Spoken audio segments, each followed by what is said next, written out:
The morning sun crept over the Bitterroot Mountains like a slow exhale, painting the Montana sky in shades of amber and rust. Margaret Sinclair stood on her front porch, a chipped ceramic mug warming her weathered hands. Steam rose from the coffee in lazy spirals, disappearing into air so cold it burned the lungs. 73 years had carved deep lines into her face, lines that spoke of laughter and loss of secrets buried so deep they had become part of the bedrock. Her silver hair pulled back in a loose bun caught the early light like spun steel. She had stopped dyeing it 8 years ago, the day Edward died. No point in vanity when the only man who had ever really seen her was gone. The ranch sprawled out before her, 50 acres of Montana wilderness purchased with cash 15 years ago from a seller who did not ask questions.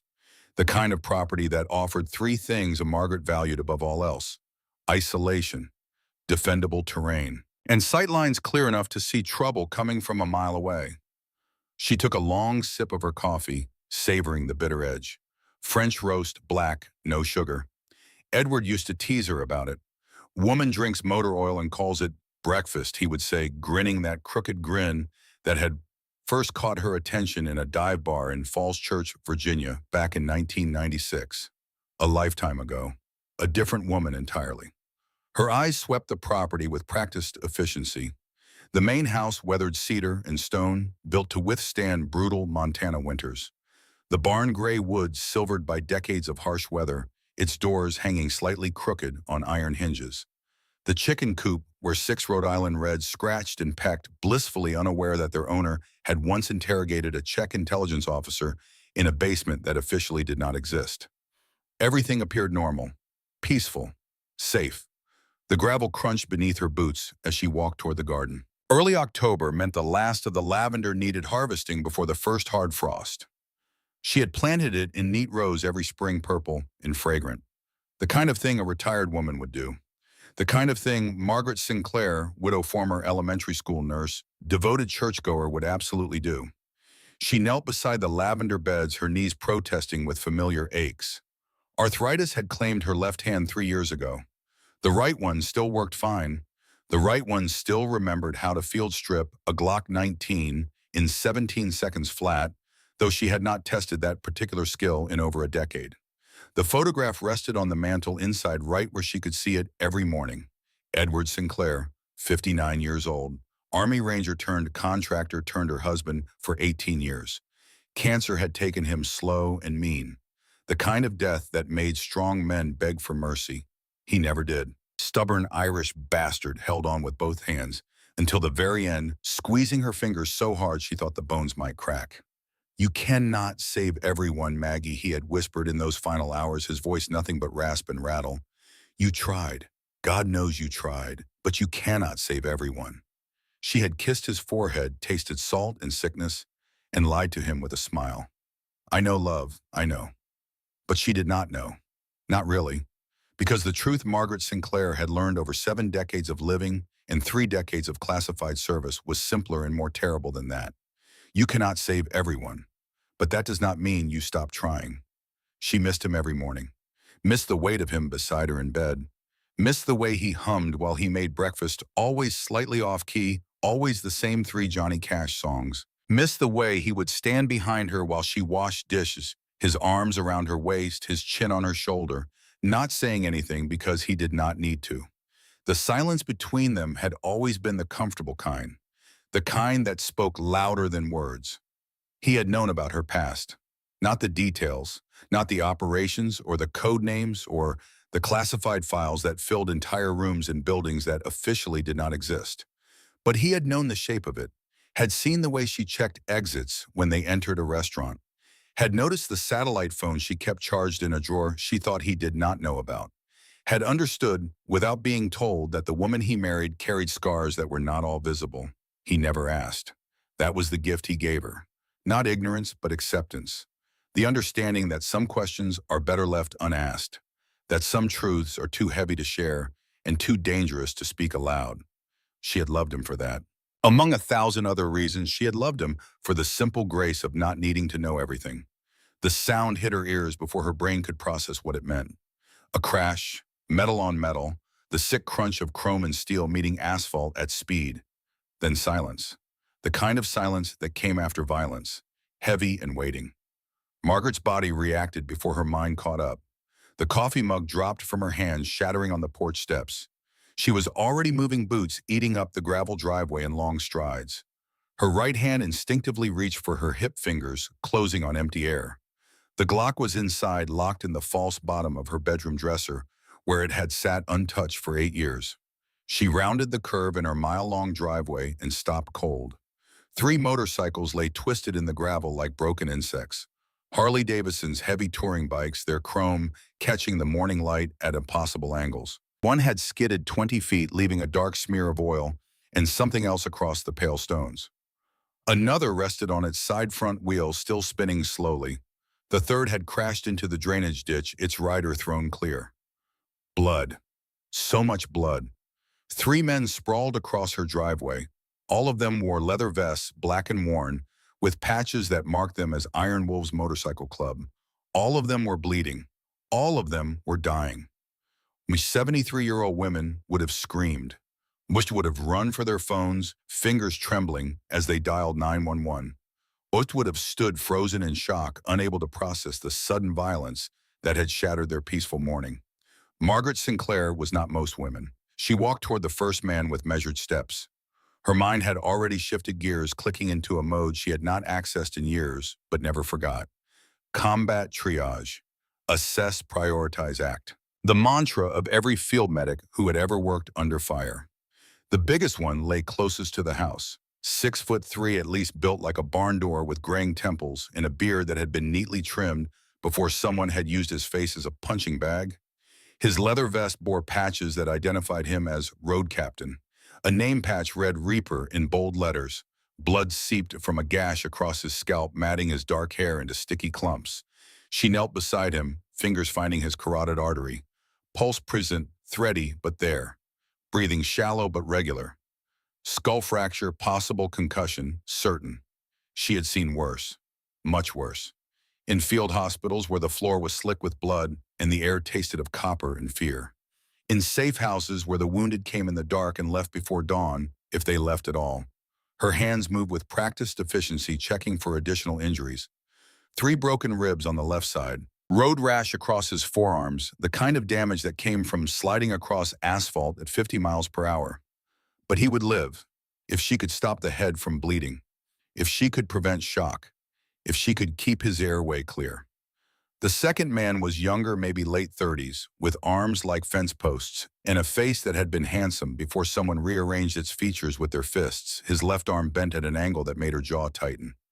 Compound fracture, the bone pressing against skin that had not quite broken through. His name patch read Axel. She checked his vitals. Pulse weak, breathing labored, internal bleeding possible. The arm would need surgery eventually, but she could stabilize it. Buy him time. Keep him breathing until help arrived. If help arrived. The third man was barely more than a boy, 25 at most, with blonde hair matted with blood. Someone had worked him over with something heavier than fists. A crowbar maybe, or a length of pipe. His breathing came in shallow gasps that rattled wetly in his chest. When she peeled back his eyelids, one pupil was significantly larger than the other. Concussion, possibly severe, possibly fatal if not treated. His vest identified him as a prospect, the newest member still proving himself. His name patch read Smoke. Margaret sat back on her heels and surveyed the scene with clinical detachment. 3 men beaten nearly to death, left in her driveway like garbage dumped on the side of the road. Their motorcycles destroyed with methodical precision. Fuel tanks ruptured, engines cracked, electrical systems torn apart. This had not been random violence. This had been professional, calculated.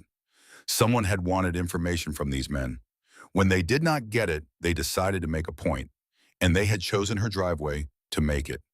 A cold thought curled through her mind like smoke. Not chosen at random. Nothing about this was random. Her driveway, her property. 50 acres at the end of a road that led nowhere except to her front door. She pushed the thought aside. There would be time for analysis later. Right now, 3 men were dying, and that was the only equation that mattered. The barn stood weathered and gray against the Montana sky, its paint peeling, its boards warped by decades of harsh winters. To anyone passing by, it looked like nothing more than an old storage building filled with rusted farm equipment and forgotten memories. They would be wrong. Margaret's arthritic fingers moved with surprising precision across the combination lock hidden behind a loose board near the entrance. The numbers came to her without thought, burned into muscle memory by years of repetition. 3 turns left, 2 right, 1 left again. The lock clicked open. Inside the barn smelled of dust and hay and motor oil. Cobwebs draped across forgotten tools like funeral shrouds. But Margaret walked past all of it with purpose, her boots leaving prints in the undisturbed dust as she moved toward the far corner where a stack of hay bales had stood untouched for 2 decades. She moved the bales aside with effort that made her shoulders ache. Beneath them, hidden under a layer of rotted canvas, sat a steel case that had not been opened in 8 years. Military-grade designed to survive drops from aircraft and submersion in salt water. Its surface bore no markings, no serial numbers, nothing that could identify its origin or owner. She had carried it across 3 continents, through border crossings that existed in no official records, past customs agents who had been paid to look the other way. It had been with her in Prague and Budapest, and a dozen other cities whose names she had sworn never to speak aloud. Her fingers found the biometric scanner disguised as a simple clasp. It read her fingerprint and clicked open with a soft hiss of released pressure. Inside, arranged with the precision of a surgeon's instruments, lay the tools of her former life. Medical supplies occupied the top tray.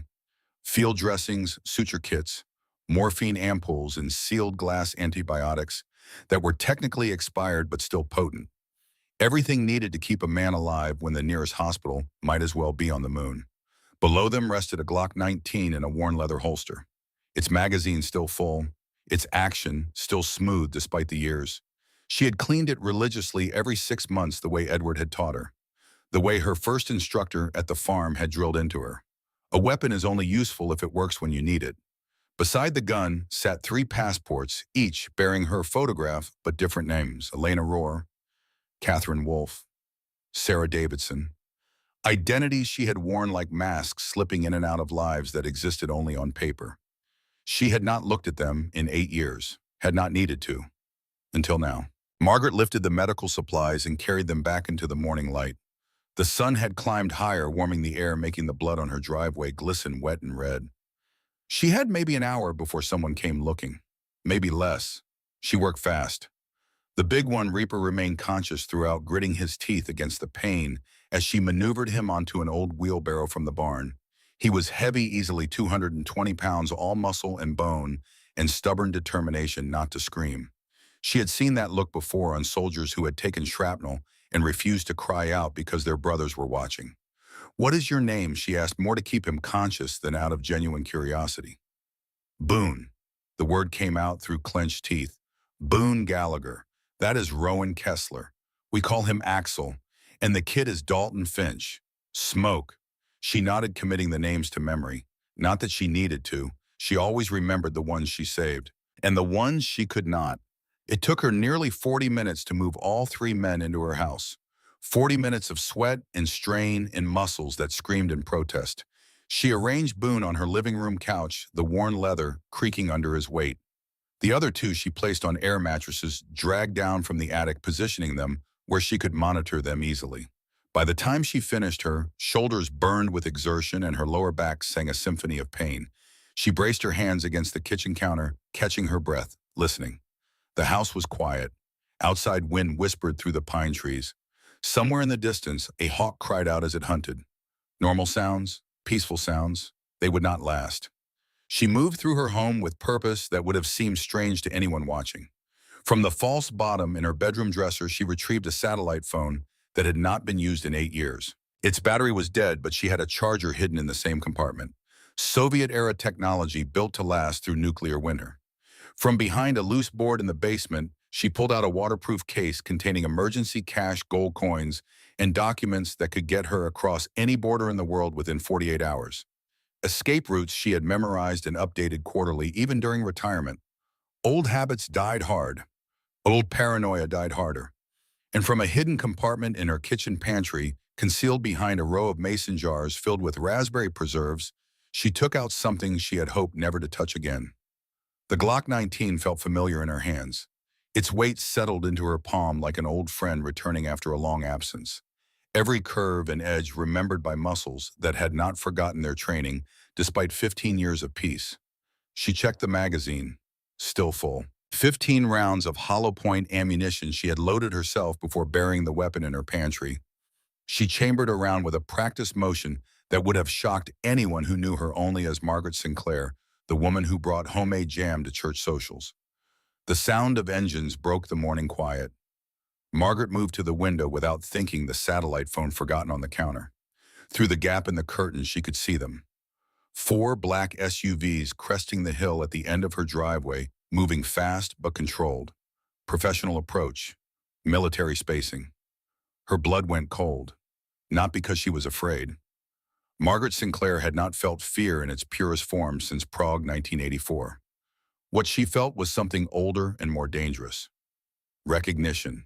She knew this pattern, knew the way professional operators moved when they were closing in on a target, knew the spacing between vehicles that allowed each to provide covering fire for the others, knew the deliberate speed that said, "We are not in a hurry because we already know you cannot run."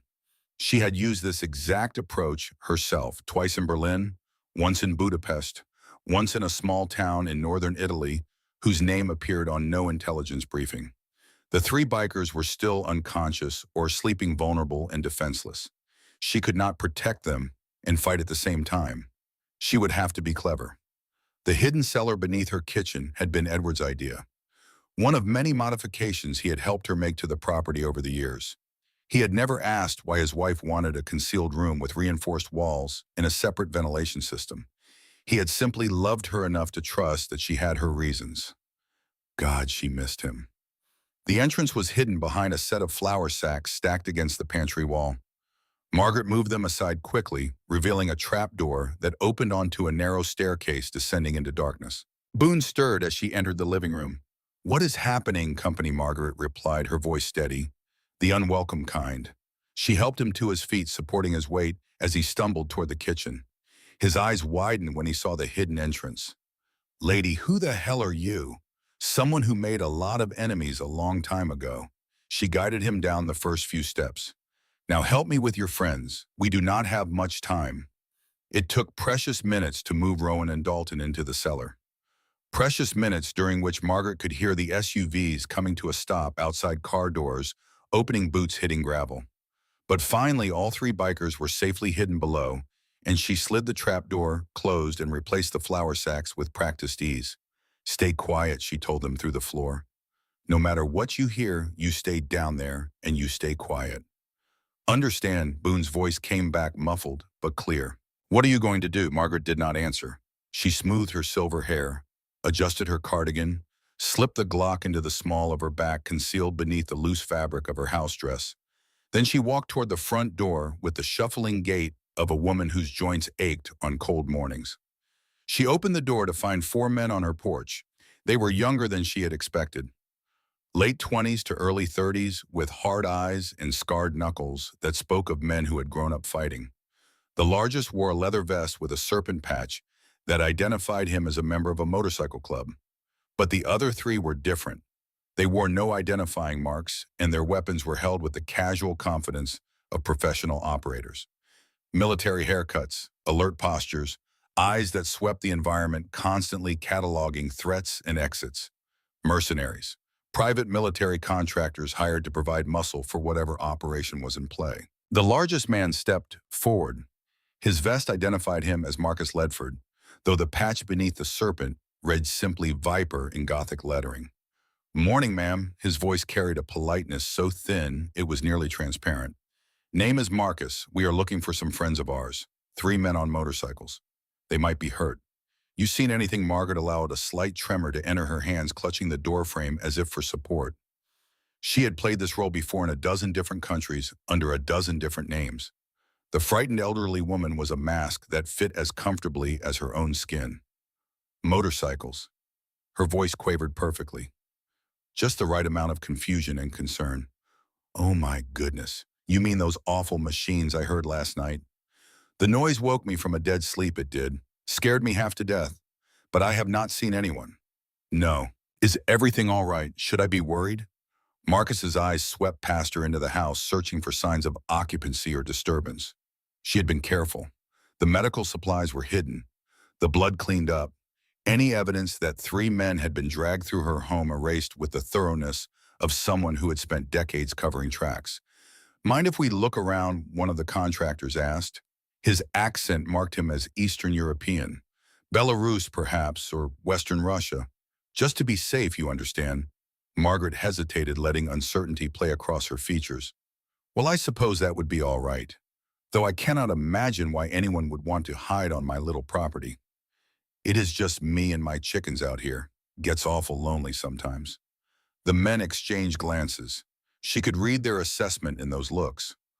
Old woman, harmless, probably going senile, exactly what she wanted them to think. Two of the contractors headed toward the barn, while Marcus and his companion began a circuit of the house.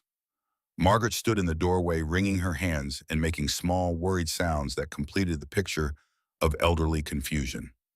"These men you are looking for," she called after Marcus. "They are not dangerous, are they? Should I be worried? Maybe I should call the sheriff. I have his number somewhere around here, I think." "Nothing for you to worry about, ma'am," Marcus replied without looking back.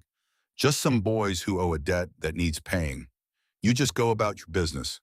We will be out of your hair in a few minutes." She watched them search, noted their patterns, their communication methods, the way they covered each other's blind spots. Professional, but not exceptional. They had been trained well, but they had grown complacent, overconfident. They expected to find three injured bikers hiding in obvious places, not three men concealed in a hidden cellar specifically designed to defeat this kind of search. They did not check the kitchen carefully enough, did not notice that the flour sacks against the wall had been moved recently, leaving faint marks in the dust on the floor, did not see the way Margaret's eyes tracked their movements with the predatory patience of a hawk watching mice. But something else caught her attention, something that turned the cold feeling in her stomach into ice. One of the contractors near the barn spoke briefly into a radio. She could not hear the words, but she recognized the equipment. Military-grade encrypted communications. The kind of hardware that cost more than most houses. The kind of hardware that suggested backing from someone with resources far beyond any local motorcycle club. After 20 minutes, they reconvened in her driveway. The contractors spoke in low voices while Marcus approached her one final time. "Does not look like anyone is here," he said, studying her face with renewed interest. Something in his eyes suggested doubt, instinct telling him something was not right. "But if you do see anything, anything at all, you give us a call."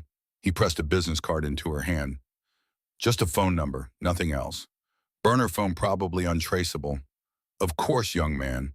I do hope you find your friends. It is terrible to think of people being hurt out here in the wilderness.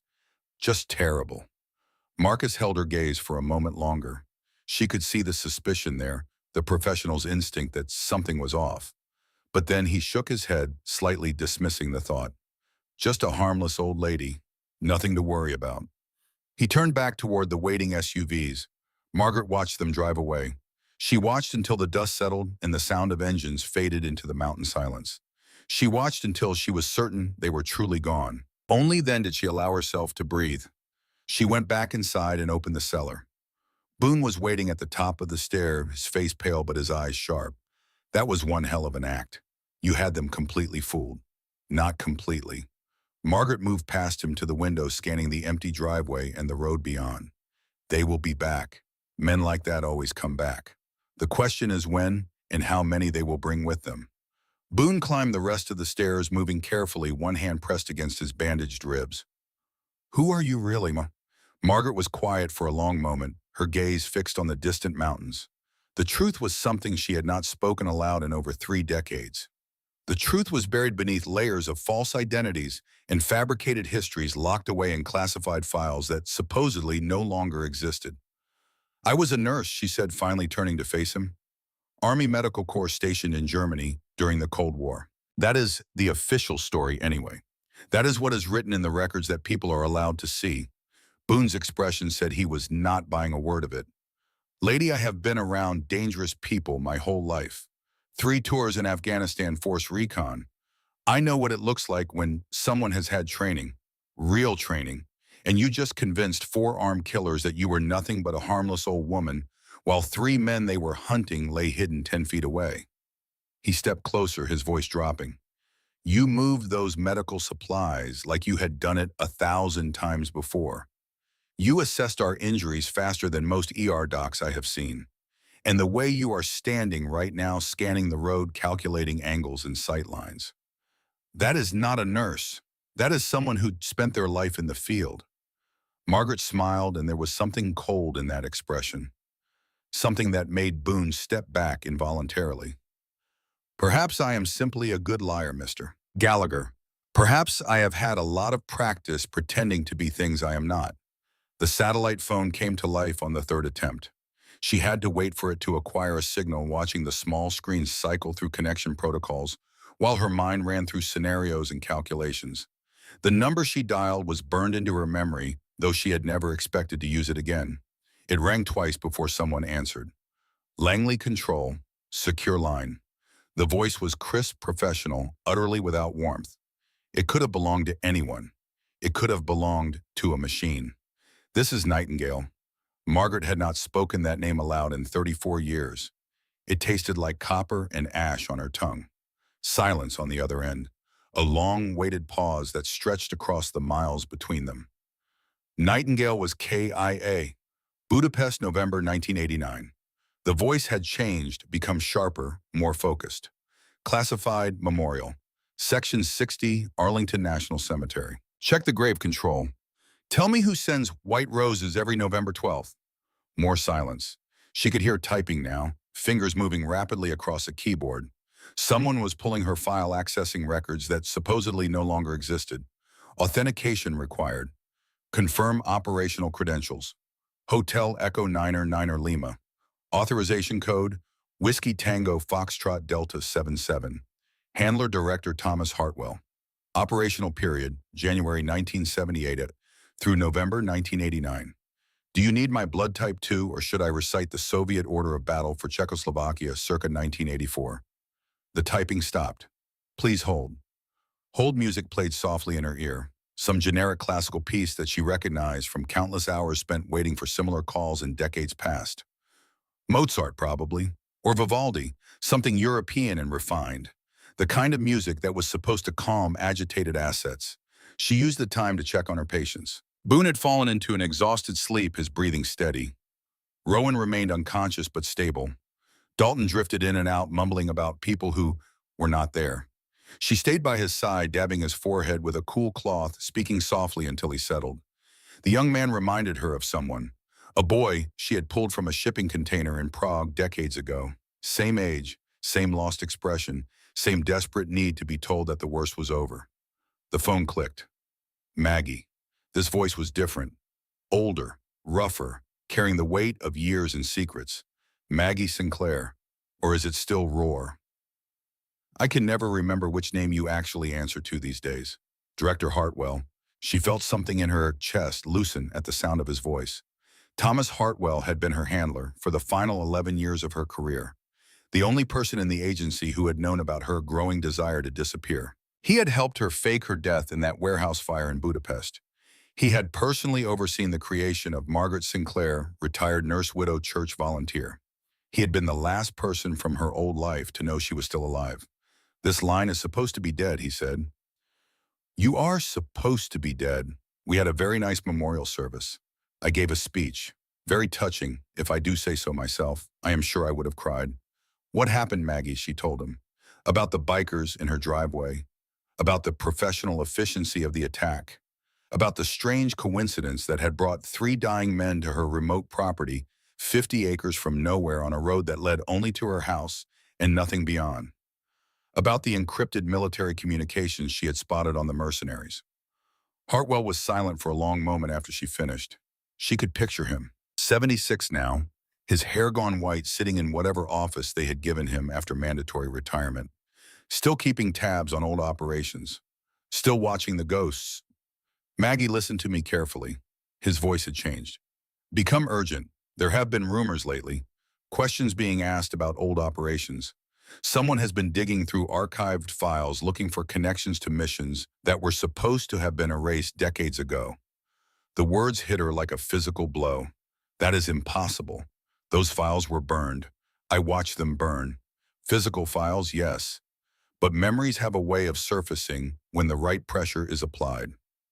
Margaret's grip tightened on the phone. What kind of pressure? 3 months ago, Viktor Dragunov was released from a Russian prison. The name struck her like ice water. Prague, 1984. She could still see his face twisted with rage as the Czech authorities dragged him away. Could still hear his voice screaming promises of vengeance that had echoed through the years like a curse that refused to die. That is impossible. He was sentenced to life.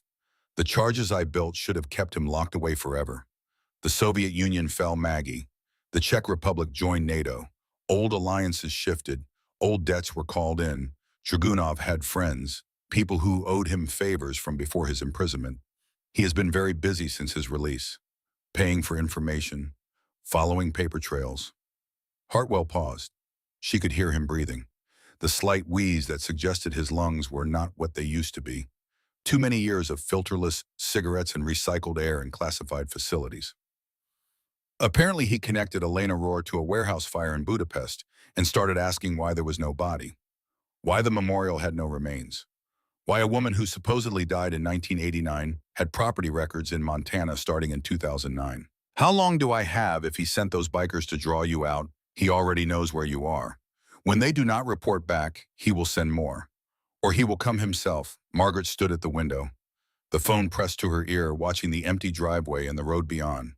The mountains stood silent and indifferent, the way they had stood for millions of years before her and would stand for millions of years after. Maggie, you need to disappear tonight. I can have an extraction team to you within 6 hours.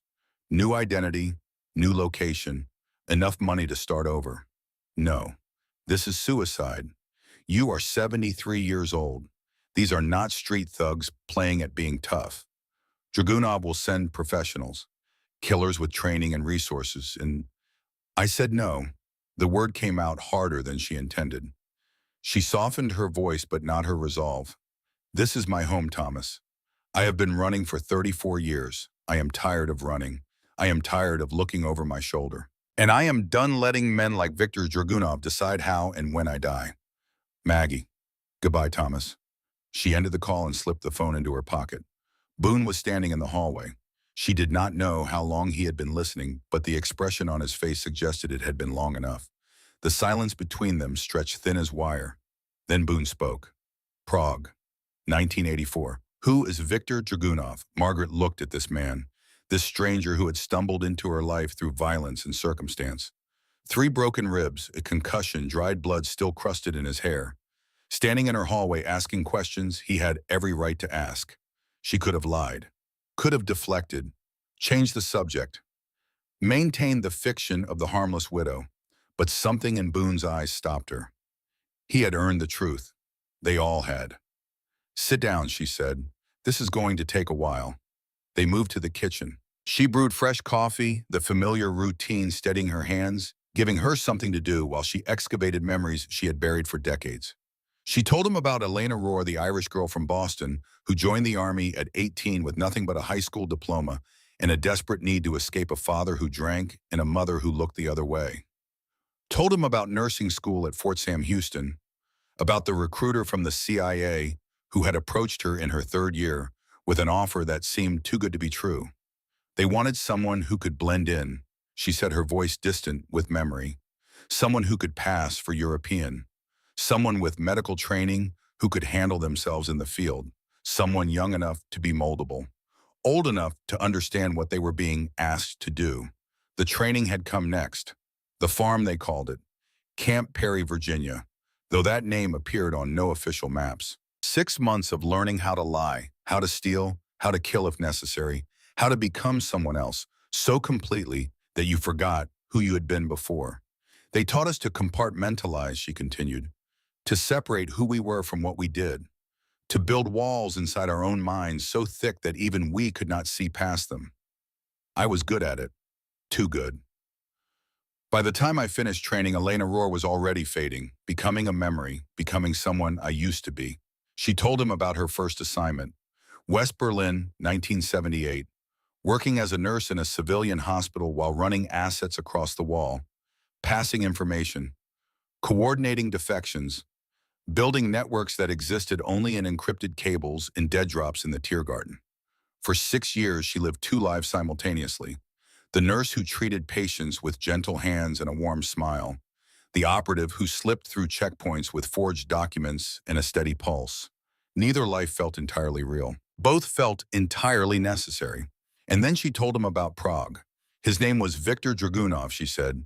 And even now, 40 years later, the name tasted like ash. KGB colonel. Officially attached to their embassy as a cultural liaison. Unofficially, he ran one of the most lucrative smuggling operations in Eastern Europe. She paused, staring into her coffee, as if the dark liquid held answers she had been searching for since 1984. Not drugs, not weapons, children. Boone's jaw tightened. She described it all. The intelligence that had come across her desk. The photographs that had made her sick to her stomach. Dozens of children trafficked from orphanages across the Soviet bloc. Sold to buyers in the West who paid in hard currency and asked no questions. The mission parameters were clear. She continued, her voice hardening. Terminate Dragunov. Make it look like an accident or a robbery gone wrong. Avoid international incidents that could complicate ongoing negotiations between Washington and Moscow. Clean, quiet, professional. But when I got there, when I saw what he was doing, she stopped, the words catching in her throat. Even after all these years, the memory had power. There were 52 children in those containers. The youngest was 3 years old. 3. And they were being loaded onto trucks like cargo, like furniture being moved from one warehouse to another. She closed her eyes, and for a moment she was back there. The smell of diesel fuel and unwashed bodies. The sound of a child crying softly in the darkness, a sound so small it might have been the wind. The industrial fluorescence turning everything the color of a bruise. She had opened the first container, expecting to find weapons. What she found instead had broken something inside her that never fully healed. 52 faces staring back at her, some crying, some silent, already learning at 3 and 4 and 5 years old that crying brought punishment. Some too thin, some with bruises, all of them looking at her with the same expression. Not hope. They were too young and too damaged for hope. Just waiting. Waiting for whatever would happen next, the way animals wait in a cage. She had made a decision then. A decision that had defined the rest of her life. I did not just spar Dragunov. I burned his entire operation to the ground. 3 weeks of midnight raids. Freeing children, destroying records. Tracking down every subsidiary operation and leaving nothing but ash. And when I finally had him cornered in his office, overlooking the Vltava River, I did not put a bullet in his head the way my orders demanded. What did you do? I handed him over to the Czech authorities, with enough evidence to ensure he would never see freedom again. Bank records, photographs, testimony from victims who were old enough to speak. Everything I had gathered, all of it documented and notarized and impossible to ignore. She could still see his face as they dragged him away. Still hear his voice screaming in Russian, in Czech, in broken English, fighting against the hands that held him. He swore he would find me, she whispered. Screamed it until they threw him in the van. I will find you, Nightingale. I will spend my life finding you. And when I do, I will make you watch everyone you love die before I let you join them. Boone was silent for a long moment, processing. Nightingale, that was your code name. Yes, and you thought a life sentence would be enough, that he would die behind bars. I was young, I believed in justice. I thought the world worked the way they taught us in training, where the good guys win and the bad guys stay locked up forever. She turned away from him, suddenly exhausted. I was wrong about a lot of things. How did he find you? Someone talked. Someone always talks. The Cold War ended. Old alliances shifted, and information that was supposed to stay buried found its way to people willing to pay for it. Dragunov had 35 years to build networks, to call in favors, to piece together the puzzle of what happened to the woman who destroyed his life. She pulled the satellite phone from her pocket, stared at it for a moment, then set it on the table. My old handler confirmed it this morning. Dragunov was released from prison 3 months ago, and he has been very busy since then. Boone's jaw tightened. He leaned forward, wincing as his broken ribs protested the movement. The serpents. This whole thing with us refusing to run drugs for them. It was not just about that, was it? Margaret met his eyes. Think about it.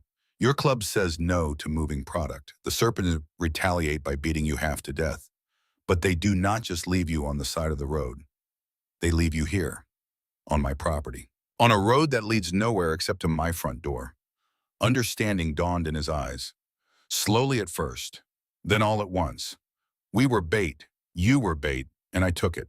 The moment I started treating your wounds, the moment I brought you inside instead of calling an ambulance, I confirmed to whoever was watching that I am not just some harmless old woman, that I have skills I should not have, knowledge I should not possess. A sound from the living room. Rowan had climbed off his mattress during this exchange, moving quietly despite his injuries. Now he stood in the doorway, his broken arm cradled against his chest, his face grim. So we are all dead, he said flatly. You, us, anyone who gets in this guy's way. Not if we are smart, not if we fight. Fight, Rowan's laugh was bitter. Lady, I do not know what kind of operator you were back in the day, but look at us. Boone has 3 broken ribs and a concussion. I have a compound fracture and internal bleeding. Smoke can barely walk. And you are 73 years old. What exactly are we supposed to fight with? Margaret walked to the kitchen, reached behind the flour sacks, and pulled out the Glock. She set it on the table with a soft click that seemed to echo in the quiet room. With everything we have, with terrain advantage and defensive preparation, with the fact that Dragunov expects me to run, to disappear into whatever hole I have been hiding in for the past 3 decades. He does not expect me to stand and fight. And he certainly does not expect me to have help. She looked at each of them in turn. 3 strangers who had stumbled into her life through violence and circumstance. 3 men who owed her nothing and had every reason to disappear into the mountains and pretend none of this had ever happened. I am not asking you to stay, she said quietly. This is not your fight. You can leave. Take the truck in the barn drive until you hit the highway and never look back. No one would blame you. Boone and Rowan exchanged glances. Some silent communication passed between them. The kind of wordless understanding that came from years of riding together, of being brothers in more than just name. We owe you our lives, Boone said simply. You could have left us in your driveway, could have called an ambulance and washed your hands of it, could have driven away the moment you saw what kind of trouble we would bring to your door. Where I come from, Rowan added, his deep voice rumbling like distant thunder. That means something. You save a man's life, you are responsible for it. That cuts both ways. From the living room came a weak voice. Dalton had managed to sit up, his young face pale and drawn, but his eyes clear for the first time since they had arrived.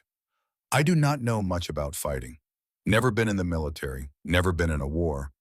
But I know what it feels like when someone stands up for you. When someone puts themselves between you and the people trying to hurt you. He met Margaret's eyes with surprising directness. My whole life, people looked the other way. Teachers who saw the bruises, neighbors who heard the screaming. Nobody did anything. Nobody stepped up. Until Boone found me in that alley in Billings and gave me a chance. Gave me a family. He struggled to his feet, swaying slightly. You did the same thing for us yesterday. So yeah, maybe I am scared. Maybe I do not know what I am doing. But I am not leaving. Whatever happens, I am staying. Margaret felt something tighten in her chest. 40 years. 40 years of running and hiding and pretending to be someone she was not. 40 years of believing that the price of her choices was eternal isolation. That she would die alone. That everyone she had ever saved would move on with their lives while she remained frozen in amber, a ghost haunting her own existence. And now, at the end of everything, she had found something she had stopped believing in long ago. A family. All right, she said, her voice steady despite the emotion threatening to overwhelm her. If you are staying, we do this my way. I have spent 30 years learning how to survive situations exactly like this one. If you want to live through what is coming, you follow my instructions. Exactly. No questions, no hesitation. Understood. 3 nods. 3 men who had no idea what they were agreeing to, but would learn. Good. Then let us get to work. The rest of the night passed in preparation that felt like a ritual. Margaret moved through her property with the economy of motion that came from decades of doing exactly this kind of work. She showed them the barn first, not the barn they had seen with its cobwebs and rusted tools and dust thick as carpet. The other barn, the one that existed behind the false wall that Edward had built during their first summer together back when he still thought he was helping his wife prepare for nothing more than a Montana winter. Hidden compartments lined the walls, each one sealed with the same biometric locks that protected the steel case, each one containing supplies she had accumulated over 15 years of quiet, systematic preparation for a day she had prayed would never come. Weapons. 3 rifles, each cleaned and maintained with the same obsessive care she gave the Glock. Ammunition stored in waterproof containers sorted by caliber and purpose. Body armor that was outdated by military standards, but would still stop most handgun rounds. Communications equipment that could reach any satellite in orbit. Night vision optics, tripwire, flares, and medical supplies, enough to run a small field hospital.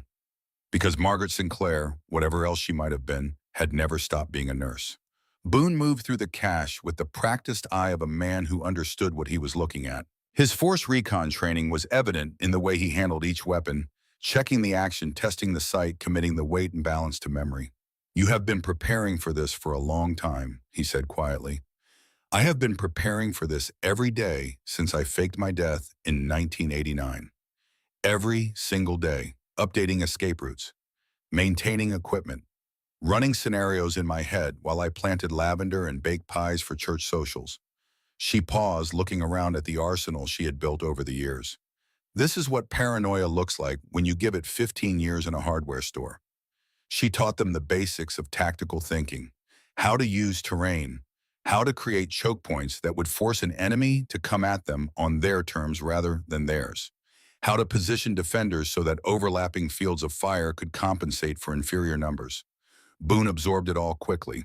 His military training gave him a framework to build on. Rowan was slower but methodical, asking questions with his one good hand, making sure he understood before moving on. Dalton struggled, his concussion making concentration difficult, but he persevered, his youth and determination compensating for his lack of experience. Margaret watched the young man fumble with a rifle magazine and felt something twist in her chest. He was so young, they were all so young compared to the weight of what was coming. But young did not mean weak. She had learned that lesson in Prague, watching children younger than Dalton show more courage than men 3 times their age.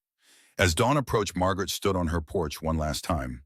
The Bitterroot Mountains rose against the lightning sky like sentinels, their peaks dusted with the first snow of the season.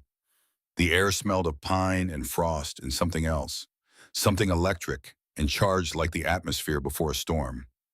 Behind her, 3 men slept in shifts. Wounded, exhausted, and committed to a fight they did not fully understand against an enemy they had never met. They had chosen to stay. Chosen to stand beside a 73-year-old woman whose real name they did not even know. Chosen family over safety. Margaret sipped her coffee. Black, no sugar, the way she had always taken it. Somewhere out there beyond the mountains and the silence and the vast indifference of the Montana wilderness, Viktor Dragunov was coming. After 40 years of patience and rage and promises whispered in a prison cell, he was finally coming to collect. Let him come, she thought. Let them all come. She was done running. The sound of motorcycle engines broke the morning quiet. Not the deep rumble of Harleys this time, but something different. Multiple bikes approaching fast from the south. Margaret moved to the window, her hand instinctively reaching for the Glock at her hip. 7 motorcycles crested the hill, riding in tight formation. All of them bore the Iron Wolves patch. All of them carried men who moved with the confidence of warriors heading into battle. The lead rider dismounted first. He was older than the others, maybe 55, with iron gray hair and shoulders that looked like they could support the weight of the world. His vest identified him as president. The patch above his heart read Ironside. Boone met him at the door. The 2 men embraced with the fierce intensity of brothers who had been through fire together. "Got your message," Ironside said, his voice like gravel being crushed. "Took me a while to round up the boys who could ride. Some of them are old like me. Some of them got families to think about. But we came, all of us, because that is what brothers do." His name was Sullivan Briggs, and he had earned that name, Ironside, the hard way. 3 tours with SEAL Team 6, more deployments than he cared to count. Buried friends in Arlington and small-town cemeteries from California to Maine. The kind of man who measured his life not in years but in missions accomplished and brothers lost. He looked past Boone to where Margaret stood watching from the doorway. His eyes narrowed, assessing, calculating. Whatever he saw made him nod slowly. You are the one who saved their lives. I did what anyone would do. No. Sullivan's voice carried absolute certainty. Most people would have called 911 and washed their hands of it. You brought them inside, protected them, kept them alive when men came looking to finish the job. That means something in our world. That means everything. He turned back to his men, 7 riders standing in a loose semicircle on her gravel driveway. Some young, some old. Some carrying the scars of combat, others carrying the scars of lives lived hard and without apology. Boys, this here is Maggie Sinclair. From this moment forward, she is under Iron Wolf's protection. Anyone wants to hurt her, they go through us first. Anyone wants to thank her for saving Boone, Rowan, and Smoke, they do it by standing with us when the hammer comes down. Are we clear? 7 voices answered as one. Clear. Margaret felt her throat tighten. She had commanded operations involving hundreds of personnel. She had coordinated strikes that changed the course of international relations. But this simple declaration of loyalty from men she had known for less than 48 hours touched something deep inside her that she had thought had died years ago. Thank you, she managed. But you need to understand what you are getting into. The man coming for me is not some local thug. He is a professional. Former KGB, current Russian intelligence asset. He has at least 15 trained killers at his disposal. Men who have seen combat, who know how to operate under fire. Coming here might be the last thing you ever do. Sullivan's smile held no humor but plenty of steel. Ma'am, I did 3 tours with SEAL Team 6. Lost more brothers than I care to count. Every man here has seen the elephant. We know what we are signing up for. He stepped closer, his voice dropping so only she could hear. But here is what you need to understand. We are not doing this because we are brave or stupid or looking for a fight. We are doing this because Boone sent out a distress call, because 3 of our brothers were dying and you saved them when you could have walked away. Because in the Iron Wolves, we do not leave family behind. And you became family the moment you decided to stand instead of run. The next hours passed in a blur of preparation. Sullivan brought more than just men. He brought weapons, ammunition, body armor, communications equipment. Supplies that turned Margaret's modest ranch from a vulnerable target into something resembling a defensive position. The 10 bikers worked alongside Margaret with focus that surprised her. They established overlapping fields of fire, created fallback positions, identified the choke points where superior numbers could be neutralized by terrain and tactics. Sullivan had clearly done this before, his experience evident in every decision he made. Margaret found herself working alongside men half her age, keeping pace despite joints that protested and muscles that ached. She showed them the hidden paths through the woods behind her property, the blind spots in the terrain, the places where an attacker would be forced to expose themselves. Knowledge accumulated over 15 years of paranoid preparation finally being put to use. By mid-morning, she had learned each man's name and capability. There was Briggs, the youngest of the group, at 26, quick with his hands and quicker with a rifle. Orgrar, the oldest after Sullivan, a Vietnam-era Marine who had forgotten more about warfare than most people ever learned. Pike, who had served 2 tours in Iraq and still walked with a limp from an IED that took his left foot below the ankle. Webb, quiet and intense, who never spoke about his past but handled explosives with the familiarity of an old friend. And there was Holt. Margaret noticed him early, 28 thin with restless eyes that never quite settled. He laughed too easily and talked too much, filling silences with chatter that served no purpose except to mask his nervousness. His hands were steady when they needed to be, but when he thought no one was watching, they trembled. She filed the observation away. Old habits. During a break from the physical labor, Dalton sat beside her on the porch steps. The young man's concussion had improved enough that he could walk without swaying, though the headaches still came in waves. He held a mug of coffee in both hands, staring at the steam, as if it contained answers. Can I ask you something, Mrs. Sinclair? Of course. When you found those kids in Prague, the 52 children, were you scared? Margaret considered the question with the seriousness it deserved. Dalton was not asking for reassurance. He was asking because he was terrified and needed to know that terror was not weakness. I was so scared I could barely breathe, she said honestly. My hands were shaking. My heart was beating so hard I was certain the guards could hear it. And when I opened that first container and saw those faces staring back at me, I wanted to run. Every instinct I had was screaming at me to close the door and pretend I had never seen what was inside. But you did not run. No, because I realized something in that moment, something I have carried with me ever since. Fear is not the opposite of courage. Fear is the prerequisite. You cannot be brave without first being afraid. The only question that matters is what you do with the fear, whether you let it stop you or whether you use it as fuel to do what needs to be done. Dalton was quiet for a long time. Then he said I was afraid when Boone found me in that alley, afraid he was going to hurt me like everyone else. But he just sat down next to me and offered me half a sandwich. Did not say anything for a long time. Just sat there. And for the first time in my life, I felt like someone actually saw me.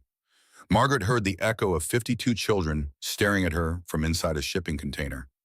The same expression, not hope, just the raw, overwhelming relief of being seen. Dalton, she said gently, whatever happens tonight, I want you to know something. You are braver than you think. The boy who survived what you survived, who kept going when every reason to stop was right in front of him, that boy has more courage than most soldiers I have served with. Do not ever let anyone tell you different. He did not answer, but she saw his shoulders straighten slightly, saw the fear in his eyes recede just a fraction, replaced by something harder and more durable. Resolve. As afternoon shadows lengthened, they gathered in the barn for a final briefing. Margaret had spread a hand-drawn map of the property across an old workbench, marking positions and approaches with careful precision. They will come at night, she said, her voice carrying the authority of someone who had planned and executed more operations than most of these men had years. Probably around 0300, dark enough to move unseen. Late enough that they think we will be sleeping. They will approach from multiple directions, trying to divide our attention. Overwhelm us with superior numbers. How do you know that, one of the younger bikers asked? Because that is what I would do. That is what any competent tactical commander would do. Boone leaned over the map, studying it with a professional eye. We cannot defend every approach. We do not have the numbers. We do not need to defend everywhere. We just need to make them come at us where we want them. Force them into kill zones where their numbers become a liability rather than an advantage. She pointed to 3 spots on the map. Here, here, and here, these are natural choke points. Narrow approaches with limited visibility and no cover. We put our best shooters in elevated positions with clear sight lines. We rig trip wires and noisemakers to alert us when they are coming. And we make every shot count. Rowan spoke up, his voice thoughtful, despite the pain medication dulling his eyes. What about the house itself? If they get past the outer defenses, we fall back to the cellar. It is reinforced, has its own air supply and only one entrance that can be defended by a single person.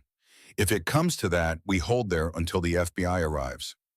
Sullivan absorbed this, his tactical mind clearly working through scenarios. And if Dragunov does not wait until tonight, if he decides to hit us now in daylight with overwhelming force, then we fight with what we have and hope it is enough. The satellite phone buzzed. Margaret answered it, moving away from the group for privacy. It is Judith. The voice belonged to Judith Pemberton, 68 years old, former CIA analyst, and one of the few people alive who knew that Margaret Sinclair and Elena Rohr were the same person.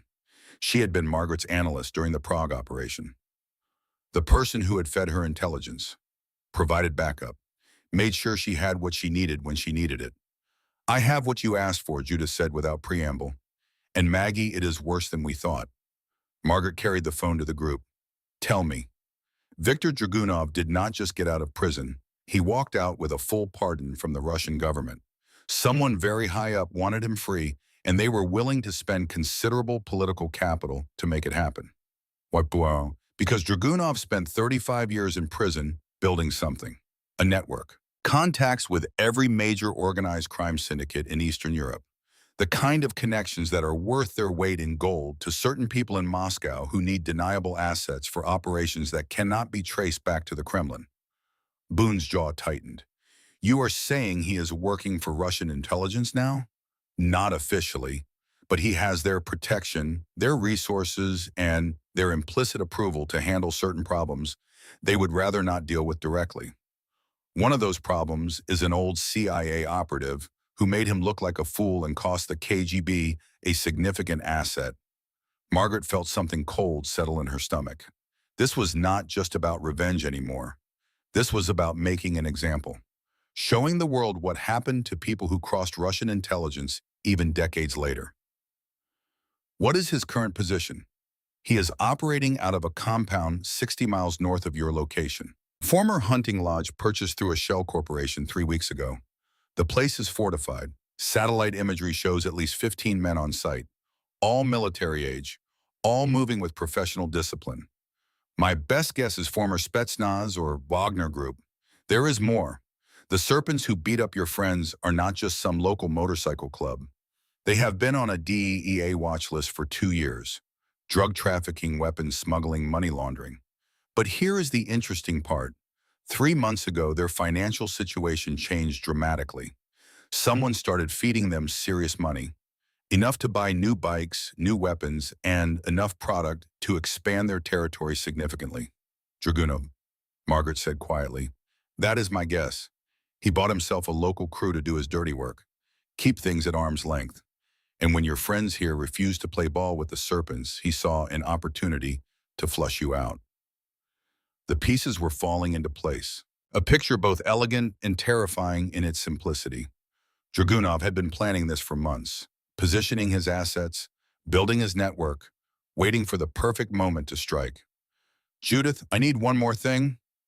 Name it. Contact Thomas Hartwell. Tell him I need satellite coverage of this area for the next 72 hours. Real-time monitoring. And I need him to have an FBI rapid response team on standby. Not for extraction, for cleanup. Maggie, what are you planning? I am planning to end this, one way or another. She ended the call. When she looked up, all eyes were on her. Some held fear, some held determination. All held the understanding that what was coming would test every one of them.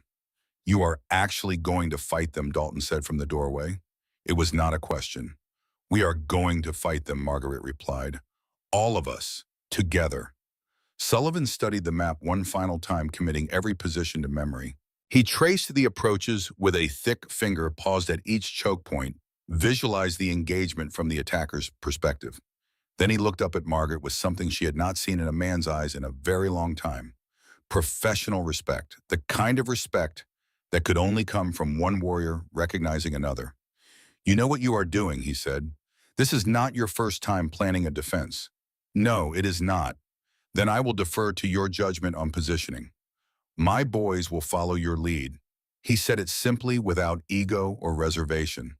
The mark of a true leader. Someone who understood that rank mattered less than competence and that the best person to lead was whoever knew the terrain. The satellite phone buzzed. One more time. Thomas Hartwell. I have arranged for satellite coverage, he said. Real-time thermal imaging. Communications intercepts. The works. And I have an FBI hostage rescue team staged at Malmstrom Air Force Base. They can be wheels up in 15 minutes if you need them. Thank you, Thomas. His voice softened. Maggie, if you die out there, it is going to devastate a lot of people who still remember Nightingale, who still remember what you accomplished, the lives you saved, the operations you ran. You were one of the best we ever had. Were is the operative word. I am not that person anymore. Have not been for a long time. Maybe not. But the woman who brought 3 dying strangers into her home and chose to fight rather than run, that woman reminds me very much of the operative I used to know. The one who destroyed an entire KGB network to save 52 children. The one who always chose to do what was right instead of what was safe. Margaret closed her eyes. She could hear Edward's voice in her memory overlapping with Hartwell's. You cannot save everyone, Maggie. But that does not mean you stop trying. Do you still believe in the good guys, Thomas? I believe in you. That has always been enough. She ended the call and slipped the phone into her pocket. Through the barn window, she could see the last light fading from the western sky. The mountains had become silhouettes. The world was narrowing to shadow and starlight and the cold certainty of what was coming. Night fell over Montana like a curtain dropping across a stage. The temperature plummeted. Frost formed on windows and turned breath into visible clouds. Margaret moved through the house one final time, checking positions, making sure everyone knew their roles. The house itself was dark, windows covered, only red-filtered flashlights providing minimal illumination. Every man in position, every weapon loaded, every nerve drawn tight as piano wire. Boone had taken position in the barn loft with a scoped hunting rifle. His military training made him their best long-range shooter. Rowan, despite his broken arm, held down the house's main entrance with a shotgun and grim determination. Dalton stayed close to Margaret, learning, watching, trying to absorb decades of experience in a matter of hours. The 7 iron wolves spread out across the property, each man in a carefully selected position that maximized their effectiveness while minimizing their exposure.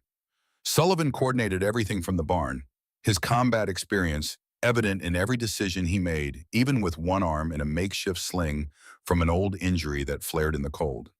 The hours crawled by with agonizing slowness. Midnight came and went. 1 o'clock passed in tense silence. Then 2. Margaret moved between positions, checking on her defenders, making small adjustments. She pressed coffee into cold hands, checked ammunition counts, offered quiet words that were not quite encouragement and not quite comfort. Just the simple acknowledgement that they were here together and that mattered. It was during this final circuit that Margaret noticed it, a shadow moving where no shadow should be, near the eastern tree line just beyond the perimeter they had established. Quick and furtive, keeping low, moving with purpose toward the road. She watched through the night vision optics and felt something sink in her chest. Holt. The young biker moved quickly through the trees, a cell phone pressed to his ear. His free hand gestured as he spoke, the movements urgent, frantic. She could not hear the words from this distance, but she did not need to. The picture was clear enough. She moved silently through the darkness, covering ground with a speed that belied her age. Decades of fieldwork had taught her how to move without sound, how to close distance on a target without alerting them. Holt never heard her coming. She was 3 feet behind him when she spoke. "Put the phone down, Holt." He spun, his face white in the moonlight. The phone dropped from his fingers, hitting the soft pine needles with a muffled thud. "Mrs. Sinclair, I was just... Do not lie to me, son. I have been watching liars for 40 years. I can see it in the way you hold your shoulders, in the way your eyes move, in the way your hands have been shaking since you arrived. Who were you talking to?" The silence stretched between them. Margaret could see the calculations running behind his eyes. Fight or flight. Deny or confess. She had seen that look on the faces of dozens of assets over the years. The moment when a person realized they had been caught and had to decide what came next. "Please," Holt whispered. "You do not understand. I owe them money. A lot of money. Gambling debts. The Serpents bought my markers 3 months ago. They said all I had to do was make one phone call when the time came. Tell them where everyone was positioned. They said nobody had to get hurt." Margaret felt anger rise in her chest, hot and immediate. But she did not let it reach her face. She had learned long ago that anger was a luxury an operative could not afford. Instead, she kept her voice level, almost gentle. "What did you tell them?" Holt's face crumbled. "Everything. The positions, the weapons, where you put the tripwires, where Boone is set up with the rifle. All of it. They said if I did not tell them, they would find my sister in Bozeman. She has 2 kids. She does not even know I am part of the club." Margaret studied him for a long moment. She could see the fear. Real, genuine, bone-deep fear. Not for himself, for his sister, for 2 children in Bozeman who would never know how close they had come to being used as leverage in a game they did not know was being played. "I understand fear," she said quietly. "I have spent most of my life afraid. But fear is only useful if it teaches you something. What did it teach you tonight that I made a mistake? That I should have come to you first instead of trying to handle it alone?" She picked up the phone from the ground, looked at the call log. The number matched the burner phone Marcus Ledford had given her. The Serpents, Dragunov's local proxies. "Here is what is going to happen." Margaret said, her voice firm but not unkind. "You are going to tell me exactly what they know. Every detail, every question they asked, and every answer you gave. And then you are going to help me fix this. Fix it. How? By giving them what they expect." She held up the phone. "They think they know where we are positioned. So we reposition. Every man, every weapon, every tripwire. We move everything in the next 2 hours and turn their intelligence into a trap. But they will know something is wrong if I stop answering. Then you keep answering. You tell them exactly what they want to hear. You confirm positions that no longer exist. You describe defenses that we have already moved. You become the best liar you have ever been, because if you are not, people die, starting with us, and then possibly your sister. Holt stared at her, his young face pale and drawn in the moonlight. Then he nodded. Tell me what to say. Margaret brought him back to the barn. She told Sullivan and Boone in private. Sullivan's first instinct was violence, his massive hands curling into fists that could have broken Holt in half. But Margaret stopped him with a look. We need him. His information is compromised, but his phone is our greatest asset right now. If we play this right, Dragunov's men will walk into a killing field of our design, not his. Sullivan stared at her for a long moment, the muscles in his jaw working as he processed this. Then the SEAL training took over the tactical mind, overriding the emotional one. You are right, but when this is over, he and I are going to have a conversation. They worked through the deepest hours of the night, silently, efficiently, moving every position 30 to 50 yards from where Holt had reported them, repositioning tripwires, adjusting fields of fire, creating new choke points that would channel Dragunov's men into ambush positions they could not see coming. Every 30 minutes, Holt sent a text on the burner phone. Confirmed positions, described defensive measures that had already been dismantled on, reported that Margaret was sleeping in the main house, unguarded, vulnerable. Each message was dictated by Margaret herself, crafted with the precision of someone who had spent decades constructing exactly this kind of disinformation. By 2 in the morning, the transformation was complete. Every defensive position had been relocated, every trap reset. The property that Dragunov's men thought they understood was now something entirely different, a machine designed for one purpose. Margaret stood in the darkness of the barn loft, looking out over her property. The mountains were invisible, just a deeper shade of black against the star-filled sky. The air was bitter cold, the kind of cold that seeped through clothing and settled into bones. Beside her, Boone checked his rifle one final time. His breathing was steady, controlled. The breathing of a man who had learned long ago how to manage fear. You know, he said quietly, when I found Dalton in that alley in Billings 3 years ago, he was 17, living in a cardboard box behind a pawn shop, bruises all over his face, would not look anyone in the eye. I almost walked past him. What stopped you? I saw his hands. They were shaking, not from cold, from trying not to cry. And I thought about every time someone walked past me when I needed help and kept walking. Every time I was the kid nobody stopped for. He adjusted the rifle scope with precise movements. That is why I am here, Mrs. Sinclair, not because of some code or honor or brotherhood, because you stopped. When every logical part of your brain must have been screaming to walk away, you stopped and you helped 3 strangers who were bleeding in your driveway. You stopped. Same as I stopped for Dalton. Margaret said nothing for a long moment. Then she placed her hand briefly on his arm. My name is not really Margaret, she said softly. It is Elena. Elena Rohr. I have not told anyone that in 34 years. Boone looked at her, his face barely visible in the starlight. Thank you for trusting me with that. Thank you for staying. The radio crackled softly at 0245. Sullivan's voice barely a whisper. Movement on the North Road. Multiple vehicles. Lights off. Approaching slow. Margaret keyed her own mic. Everyone hold position.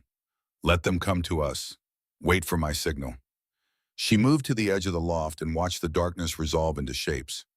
5 SUVs moving in tactical formation, engines running quiet. They stopped a quarter-mile out, just beyond effective range of anything but Boone's rifle. Doors opened. Men emerged. Even in the darkness, she could see the professional way they moved.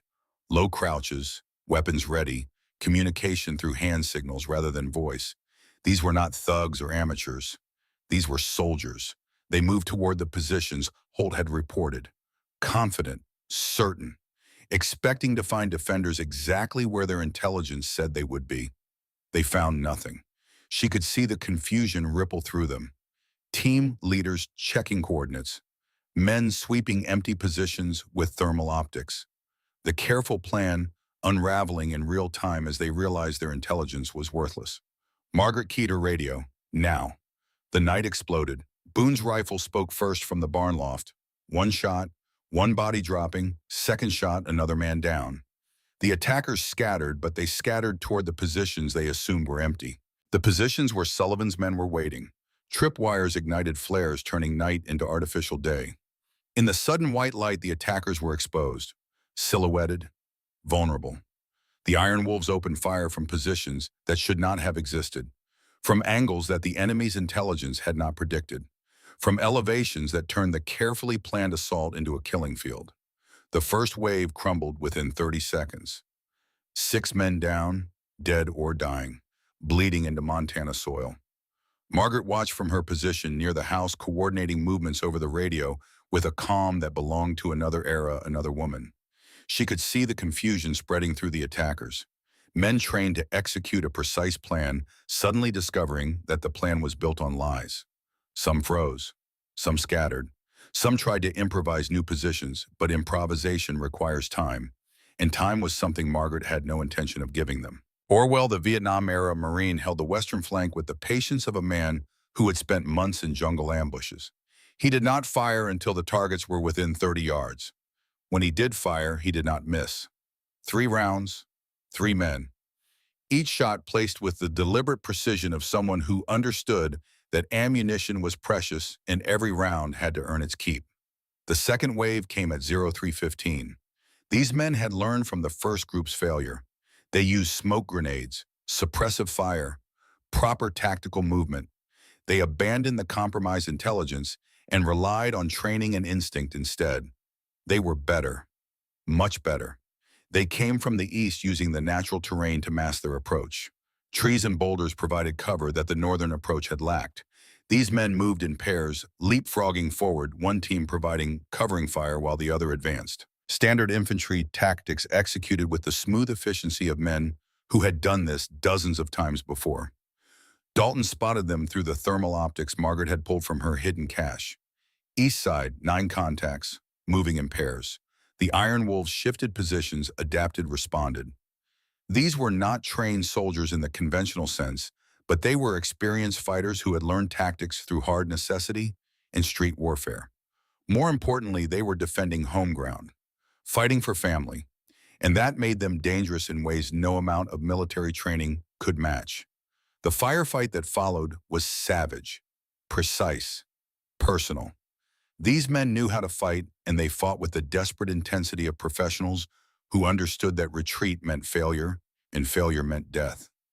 Bullets punched through wood and ricocheted off stone. The smell of cordite filled the air, acrid and burning. Margaret heard the distinctive crack of rounds passing close, the sound that separated the living from the dead by inches and milliseconds. She returned fire with controlled bursts, placing each shot with the care of someone who knew exactly how many rounds she had left. Dalton stayed low beside her, feeding her information from the thermal optics. His voice was shaking, but his observations were accurate. He was learning combat the way she had learned it decades ago. Not from manuals or training exercises, but from the immediate and unforgiving reality of people trying to kill him.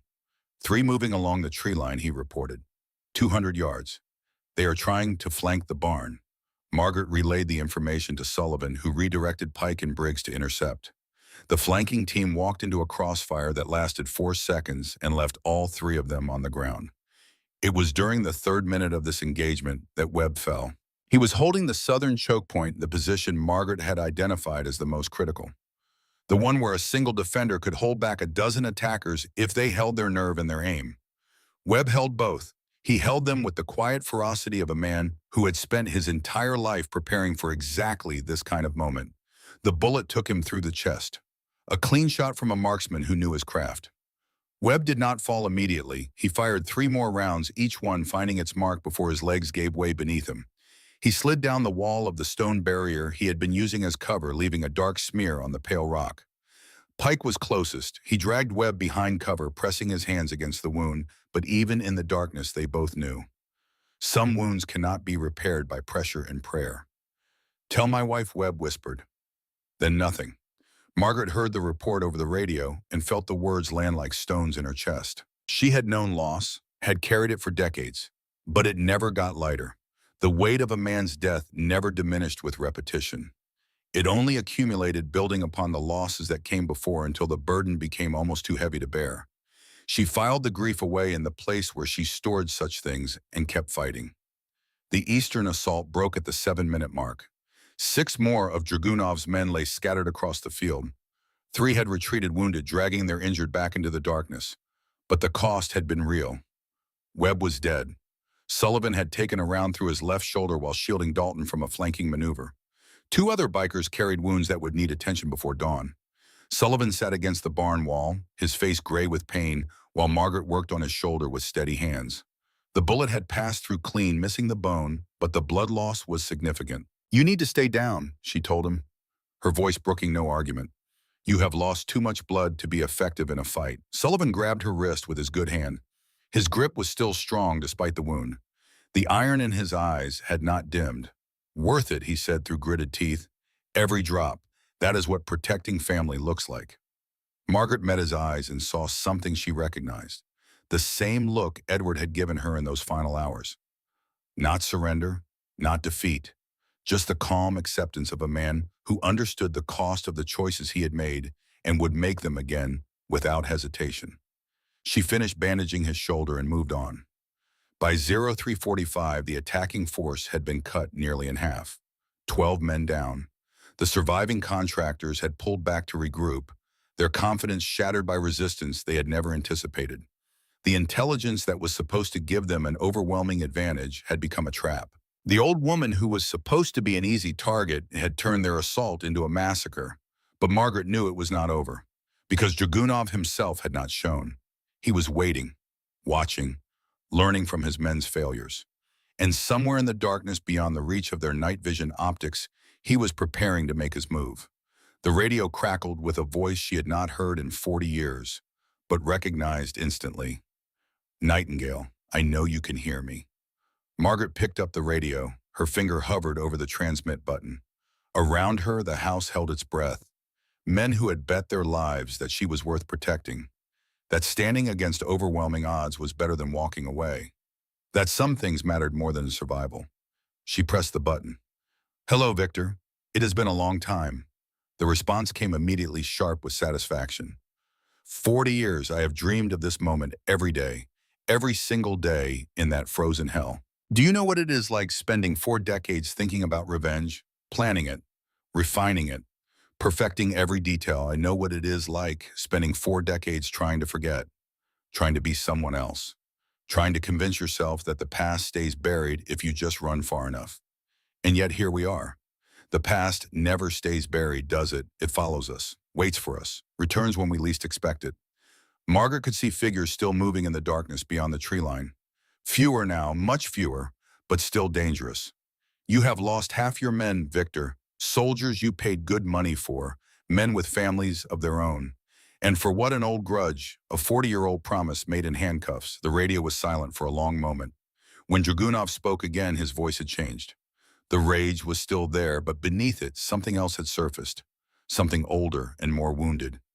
"You took everything from me, Nightingale. Everything. My career, my freedom, my dignity. But those things, those I could have forgiven. Eventually, those are the costs of the game we chose to play." Then what? My daughter. The word hung in the cold air between them, carried by radio waves across the killing ground. "Irina," he said, and his voice cracked on the name. "She was born 3 months after you put me in prison." 3 months. I never held her, never heard her first word, never saw her take her first step. Her mother raised her alone, and when her mother died, Irina was just 14. 14 years old, and I could not even attend the funeral. Margaret closed her eyes. She had not known about the daughter. In all her intelligence briefings, in all the files she had memorized about Viktor Dragunov, there had been no mention of a child. Perhaps the files had been incomplete. Perhaps it had been deliberately omitted. Or perhaps she had simply stopped looking after she put him in prison, convinced that the story was over. "She grew up without me," Dragunov continued. "She became a teacher. Can you imagine that? The daughter of a KGB colonel teaching children to read. She never visited me. Not once in 35 years. She was ashamed of what I was, of what I had done." His voice broke completely. She died 3 months ago. Cancer. The same kind that probably runs in our family. I found out the day I was released. They handed me my clothes and my personal effects and a letter from a lawyer informing me that my daughter was dead and had left instructions that I was not to attend her funeral. Margaret felt the words settle into her chest like stones. She had spent 40 years telling herself that what she had done in Prague was righteous, that turning Dragunov over to the authorities instead of killing him had been the moral choice. That justice was better than revenge. But justice, she was learning, was not the same thing as clean. Justice left wreckage. Justice had consequences that rippled outward through decades, touching people who had done nothing wrong, whose only crime was being connected to someone who had. A daughter who grew up without a father. A child who was ashamed of the blood that ran in her veins. A woman who died alone, having spent her entire life trying to distance herself from a monster. Margaret keyed the radio. "I'm sorry about your daughter, Victor." Truly. The silence that followed was the longest yet.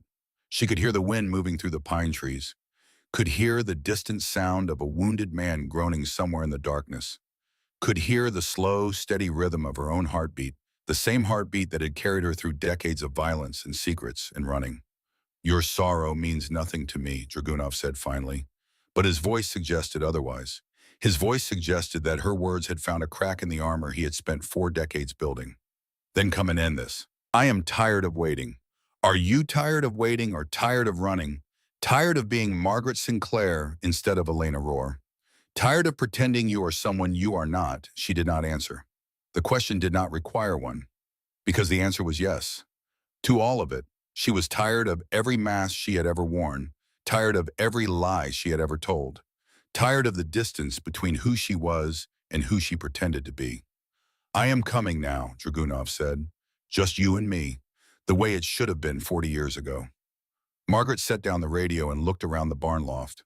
Boone was watching her, his face unreadable in the darkness. Below, she could hear Rowan repositioning, could hear Dalton's quiet breathing as the young man held his position with the thermal optics. "He is coming," she said. Boone nodded. "I know. And for what it is worth, I think you did the right thing in Prague. Those children are alive because of you. Whatever happened to his daughter, that is his burden to carry, not yours." Margaret looked at this man who had ridden a motorcycle into her life less than 72 hours ago and had somehow become someone she trusted with her life. "Stay on that rifle," she said, "and if things go wrong, you take the shot. Do not hesitate. Do not second guess. You take the shot.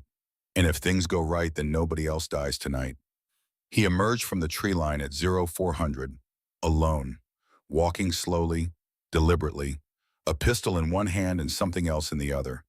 As he drew closer, Margaret saw what it was through the rifle scope Boone had trained on him. A photograph. Old, faded, creased from decades of handling. She recognized it even from 50 yards away. The children from Prague. All 52 of them standing in front of the orphanage where she had taken them after the rescue. Smiling, safe, alive. "You saved them," Dragunov called out, stopping 30 feet from the house, all of them. "Do you know what happened to them? Do you know how their lives turned out?" Margaret set down the radio, checked the Glock one final time. 15 rounds. Arthritis in her left hand but steady in her right. Heart beating slow and even the way it had always beaten in moments like this. Not calm, not fear, something in between. The place where the two met and canceled each other out, leaving nothing but clarity. She opened the front door and stepped onto the porch. Behind her, she could hear Boone's sharp intake of breath, Rowan's muttered curse, Dalton's silence, which was somehow louder than both. But she ignored them all. This moment had been coming for 40 years. There was no avoiding it now. The Glock hung at her side, not yet raised. She wanted to see him first.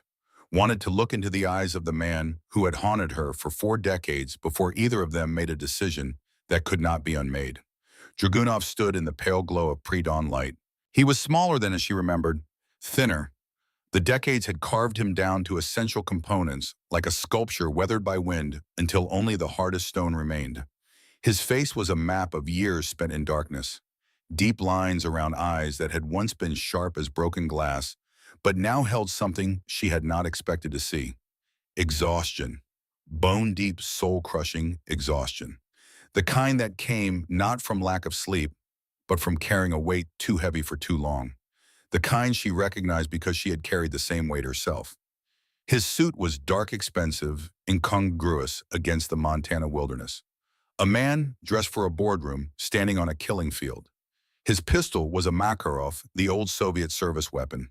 He had probably carried it since before her time. The kind of sentimental attachment that spoke of a man who defined himself by his past rather than his present. They stood 30 feet apart, two old enemies, two relics of a war that had ended before half the people in the world were born.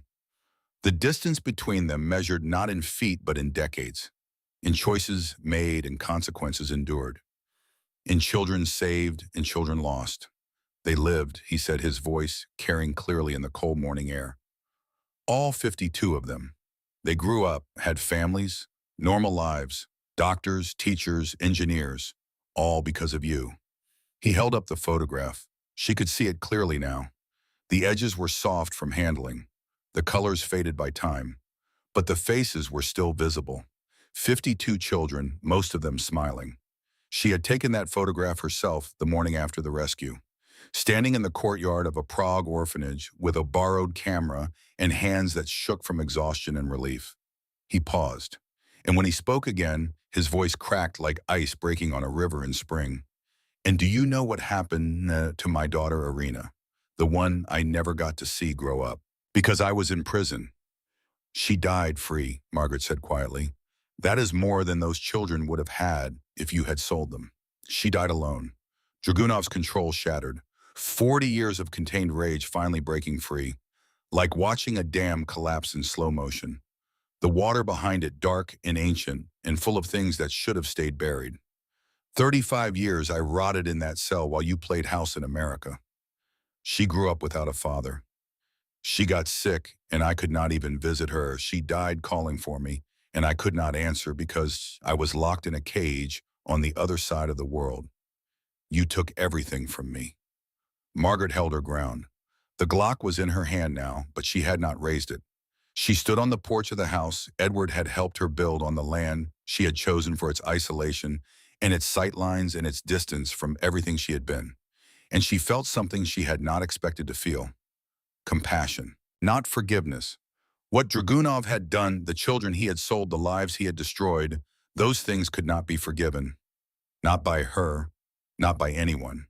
But compassion was different from forgiveness.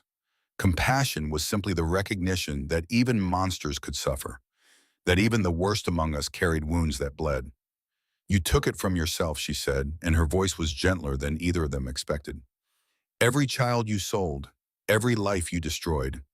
You chose this path, Victor, not me. I just made sure you paid for those choices. And your daughter, she chose her own path too. She became a teacher. She spent her life helping children. Maybe that was because of what you did. Maybe it was in spite of it. But it was her choice, not yours, not mine. Dragunov raised his pistol. The weapon trembled in his aged hand. Once that hand had been steady enough to execute men at point-blank range without flinching. Now it shook with the palsy of age and grief and rage that had eaten him alive for 4 decades.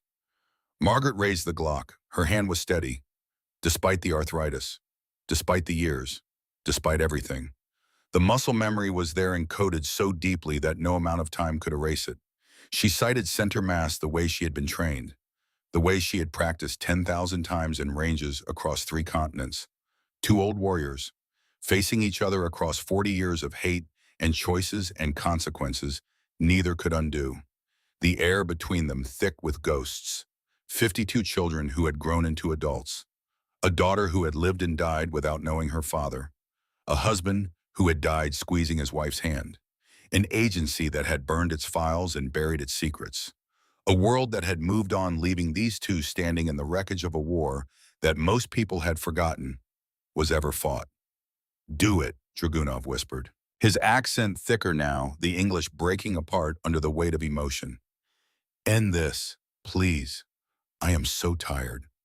And Margaret could see that he meant it, could see in his eyes the same exhaustion she felt in her own bones, the same weariness of a life spent carrying burdens that should have been set down decades ago.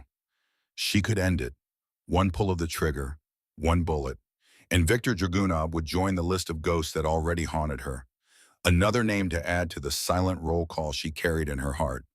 Another face to see in the small hours of the morning when sleep would not come and the darkness was full of memories. The shot came from neither of them. Dalton Finch, positioned in the barn loft beside Boone, fired once. The young man who had been beaten and left for dead 3 days ago, who had never held a rifle before yesterday, who had spent his whole life running from violence, hiding from it, flinching at the sound of raised voices, because raised voices in his world had always been the prelude to pain. He fired, and the bullet struck true. Dragunov's pistol spun from his shattered wrist, clattering across the gravel like a dropped coin. The old Russian fell to his knees, clutching his arm, blood seeping between his fingers. He looked up at Margaret with eyes that held rage and pain and something else entirely. Relief, the kind of relief that came from having a decision made for you, from having the burden of choice lifted by someone else's hand. He had wanted to die, wanted her to pull the trigger, wanted the end that would finally free him from the weight of his own existence. Instead, he was alive, and the decision of what happened next was no longer his to make. In the barn loft, Dalton lowered the rifle with hands that had begun to shake. The adrenaline that had steadied his aim was draining away, leaving behind the raw reality of what he had just done. He had shot a man, the first time in his life he had deliberately caused harm to another human being, and the weight of it settled on his shoulders like a physical thing. Boone was beside him in an instant, one hand on his shoulder. No words, just presence. The presence of someone who understood what that first shot cost, who had carried the same weight after his own first engagement in Afghanistan, and knew that the only thing worse than pulling the trigger was not pulling it when it mattered. "Good shot," Boone said quietly. "You saved her life." Dalton nodded. He could not speak. His throat had closed around words he did not have. But he did not look away from the scene below, did not flinch, did not hide from the consequence of his choice. The boy who had spent his life running from violence had finally stopped running. Not because the violence had ended, but because he had found something worth standing for. Margaret lowered her weapon slowly, deliberately. Every person watching understood the significance of that gesture. She was choosing. In the most public and irrevocable way possible, she was making a choice that defined not just this moment, but everything that had come before it. No, the word was quiet, but it carried across the killing ground with the weight of 40 years behind it. You do not get the easy way out. You do not get to be a martyr. You do not get to die thinking you were somehow the victim in all this. She stepped off the porch and walked toward him, each step deliberate, each footfall on the gravel a small declaration. She stopped 3 feet away and looked down at the man who had haunted her dreams for 4 decades. "You are going to live, Victor. You are going to stand trial in an American court. You are going to hear testimony from the survivors of Prague, from the children you tried to sell, who are doctors now, teachers, engineers, parents. You are going to sit in that courtroom and listen to them describe what you did, what your operation did. And you are going to spend whatever time you have left in a prison cell knowing that you failed." She paused, letting the words settle. "That those 52 children live full lives despite you. That your daughter became a teacher who helped children. She wanted to be nothing like the man who fathered her. That your legacy is not vengeance or power or fear. Your legacy is that you made the world worse and the people you tried to destroy made it better. That is justice, Victor. Not revenge. Justice." Dragunov laughed, the sound broken and bitter blood flecking his lips from where he had bitten his tongue when Dalton's bullet shattered his wrist. 40 years, all of this. For what? For nothing. Not nothing. Margaret knelt beside him, not in triumph, not in dominance, but in the simple recognition that they were both old, both tired, both carrying wounds that would never fully heal. "Those children lived because of what I did. They had families, careers, lives. That is not nothing, Victor. That is everything." The sound of helicopters thundered overhead, spotlights turning the night into artificial day. FBI hostage rescue team right on schedule. Thomas Hartwell had kept his promise. The helicopters descended like mechanical angels, their rotors flattening the grass and sending gravel skittering across the driveway. Men in tactical gear fast roped to the ground with practiced efficiency, securing the perimeter with the speed and precision of an operation rehearsed a dozen times before it was executed once. Federal agents swarmed the property, securing the scene, treating the wounded, processing the dead. Medics appeared treating injured on both sides without distinction. Law and mercy functioning simultaneously. Margaret stepped back, letting them work. She felt the adrenaline draining from her body like water from a cracked vessel, leaving behind a hollowness that was not quite emptiness and not quite peace. Something in between, the way most of her life had been lived. A senior agent found her on the porch. He was 40-something, square-jawed, with a particular intensity of someone who had been briefed on the significance of this operation by people well above his pay grade. "Ma'am, I am Special Agent Crawford. We have been monitoring this situation via satellite for the past 12 hours. Director Hartwell sends his regards." Margaret nodded. "There are wounded who need immediate evacuation. One of my people, Sullivan Briggs, has a through-and-through gunshot wound to the left shoulder. He has lost significant blood, and one of ours is dead. His name is Webb. He has a wife named Helen in Missoula. She needs to be notified with dignity." Crawford hesitated, clearly unaccustomed to receiving operational debriefings from a 73-year-old woman in a house dress. But something in her voice, in the precision of her language, and the steadiness of her gaze told him this was not a woman to be managed or patronized. "Yes, ma'am, we will take care of it." She watched as Dragunov was handcuffed and led away. The old Russian walked slowly, his injured wrist cradled against his chest, flanked by agents who held him with professional detachment. He did not resist, did not struggle. The fight had gone out of him the moment Dalton's bullet shattered his weapon and Margaret's words shattered something deeper. He looked back once, his eyes meeting hers across the case of flashing lights and shouted commands and the organized confusion of a federal operation in full motion. She did not look away, did not flinch, just watched until he disappeared into the back of an armored vehicle. The door closed, the engine started, and Viktor Dragunov left her life for the final time, carried away not by vengeance, but by the same justice she had chosen 40 years ago in Prague. Boone found her sitting on the porch steps as dawn broke over the mountains. The sky was turning from black to purple to the deep luminous blue that existed only in Montana, only at this hour, only in this particular slant of light. The property looked like a battlefield, because it was one. Scattered across 50 acres, the evidence of the night's violence lay in stark relief against the peaceful landscape. Shell casings glittering in the morning dew, scorched earth where flares had burned, dark stains on pale gravel that would take rain and time to wash away. Federal agents moved through it all with the practiced efficiency of people accustomed to cleaning up after the worst that humanity could offer. Evidence bags, photographs, numbered markers placed beside each, spent casing each bloodstain, each fallen weapon. The bureaucracy of violence reducing a night of terror and courage into data points and case files. Boone sat down beside her on the steps. His rifle was gone, surrendered to the FBI as evidence. His hands were empty for the first time in hours. They looked strange without a weapon in them, vulnerable. Neither spoke for a long time. The silence between them was comfortable. The silence of people who had shared something too profound for words. "Webb," she said finally, her voice barely above a whisper. "I know," Boone replied. "He was a good man. He died holding his position, holding it so the rest of us could live. That is how he would have wanted it. No one wants to die, Mr. Gallagher. They just want their death to mean something if it comes." She turned the photograph over in her hands. 52 faces, a lifetime of wait. He had a wife. I heard him mention her name once. Helen. She will need to be told. Sullivan is handling it. He has done this before, too many times. The sun climbed higher, burning away the last shadows. Somewhere behind them, medics were treating Sullivan's shoulder wound. The big man had refused a stretcher, insisting on walking to the ambulance under his own power. Even now, even with a hole through his shoulder and blood soaking through his bandages, he carried himself with the rigid dignity of a man who would not let his brother see him falter. Dalton was sitting on the tailgate of a pickup truck 40 yards away, staring at his hands. The hands that had fired the shot that ended the standoff. Rowan stood beside him, one arm in a sling, the other resting on the young man's shoulder. Neither of them spoke. They did not need to. Margaret watched them for a long moment. The boy who had been beaten and left for dead. The mechanic with the broken arm. standing together in the aftermath of something that would mark them for the rest of their lives. Is he going to be all right, she asked, nodding toward Dalton.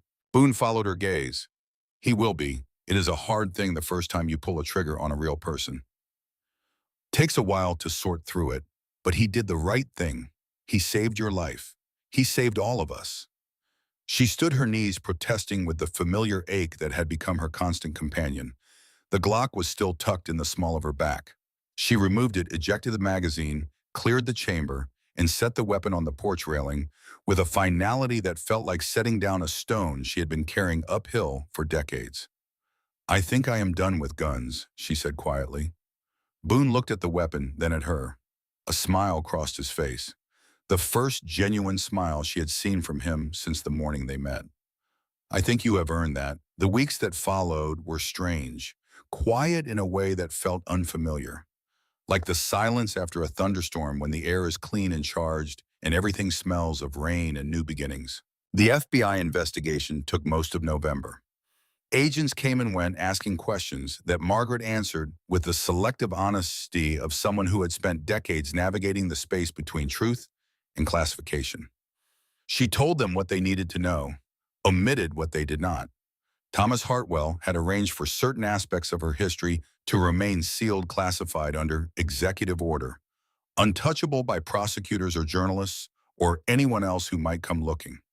The Serpents Motorcycle Club was dismantled within 3 weeks.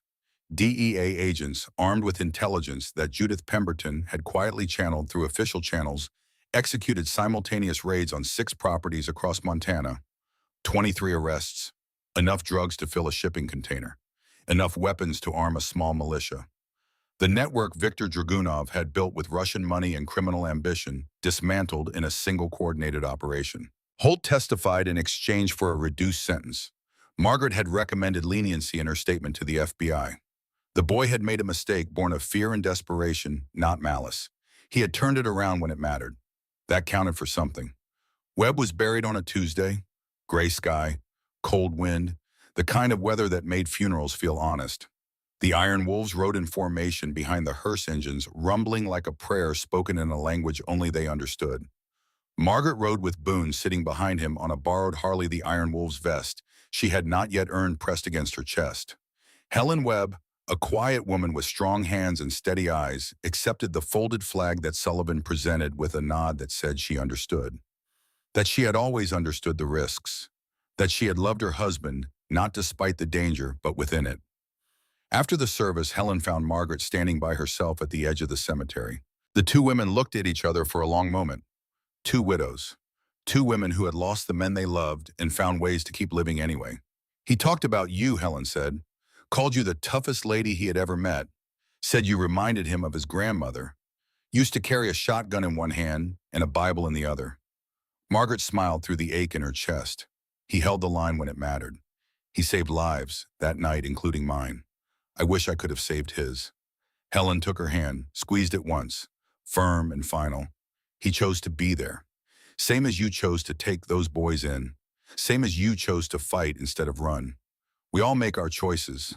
Sometimes they cost us everything, but that does not make them wrong. She walked away without looking back. The straight spine and steady gait of a woman who would grieve on her own terms in her own time without an audience. Margaret stood by the grave for a long time after everyone else had gone. She had attended too many funerals in her life, had stood over too many graves. Each one added weight to the burden she carried. But she did not believe that the weight was something to be avoided or diminished. The weight was the proof that those lives had mattered, that their loss meant something. The months that followed brought a kind of healing she had not expected. Not the dramatic, cinematic kind of healing where everything suddenly makes sense and the pain disappears. The real kind, slow, imperfect, built one ordinary day at a time. She started teaching a self-defense class at the community center in town. Nothing fancy, no martial arts demonstrations or tactical maneuvers, just practical skills for women who wanted to feel safer walking to their cars at night. It was the first time in her life she had used her training for something that felt entirely good. Entirely clean. She wrote letters to Edward, sat on the porch on quiet evenings, and told him about the men who had become her family. About the fight that had changed everything. about the woman she was becoming now that she had finally stopped pretending to be someone else. "I think you would have liked them," she wrote in one letter she would never send. "They are loud and stubborn, and they drink terrible beer. But they love each other the way you loved me. Completely. Without conditions. Without asking permission." Dalton came by the ranch every Wednesday evening. He said it was to help with the chickens, but they both knew the real reason. He sat at her kitchen table and asked questions. Not about tradecraft or combat or the Cold War. About life. About how to be the kind of person who did the right thing even when it was hard. About how to live with the things you had done and the things you had failed to do. She answered as honestly as she could, which was not always honestly enough. Some things she still could not say. Some memories she still could not share. But she gave him what she could, and he took it with the gratitude of a young man who had spent his entire life looking for someone who would not look the other way. 18 months later, Margaret stood in the Iron Wolves clubhouse in Missoula, surrounded by men who had become family in the truest sense of the word. The room smelled of leather and motor oil and the particular brand of cheap beer that bikers seemed to favor regardless of how much money they had. Someone had strung Christmas lights across the ceiling, giving the whole place a warm glow that softened the rough edges. A framed photograph hung on the wall near the bar. Webb, smiling, leaning against his motorcycle on some sun-drenched road, squinting into the camera, with the casual confidence of a man who did not know that his future held both sacrifice and honor. Beneath the photograph, a brass plate read simply, "He held the line." Margaret paused before it every time she came to the clubhouse. Touched the frame briefly with her fingertips. A gesture so small that most people would not notice it. But the men who knew her understood what it meant. Understood that she carried Webb's death the way she carried all the deaths. Not as guilt, but as responsibility. As a debt that could only be repaid by living a life worthy of the sacrifice. The clubhouse was full tonight. Not just Iron Wolves, but their families. Wives and girlfriends and children who ran between the tables, shrieking with the particular joy of kids who have been told they can stay up past bedtime. It was, Margaret reflected, the loudest place she had ever felt peaceful. Sullivan Briggs approached with a leather vest folded carefully in his massive hands. His left arm still moved stiffly from the shoulder wound, but the doctors said full mobility would return eventually. The scar would remain. He wore it with the same casual pride he wore the others' marks of a life lived at full contact. The vest was black, worn soft by years of use, covered in patches that told stories only other bikers would understand. One patch was new, placed over the heart, where it would rest closest to the wearer. It read, "Nightingale, Honorary Member, Iron Wolves MC." The club voted, Sullivan said, his gravel voice unusually gentle. "Unanimous. First time in 20 years we have been unanimous on anything. You ride with us now if you want." Margaret took the vest with hands that trembled slightly, not from age or arthritis, though both were present, from emotions she could not quite name. Pride, maybe? Belonging? The sensation of finally, after 7 decades of life, finding a place where she fit. She slipped the vest on over her cardigan. It was too big. The shoulders hung past her frame. The leather smelled of road dust and engine grease and the particular scent of men who had been riding together for years. It should have looked absurd. An old woman in a biker vest, silver hair and reading glasses and sensible shoes. It looked like home. "I have never belonged anywhere," she said, her voice thick.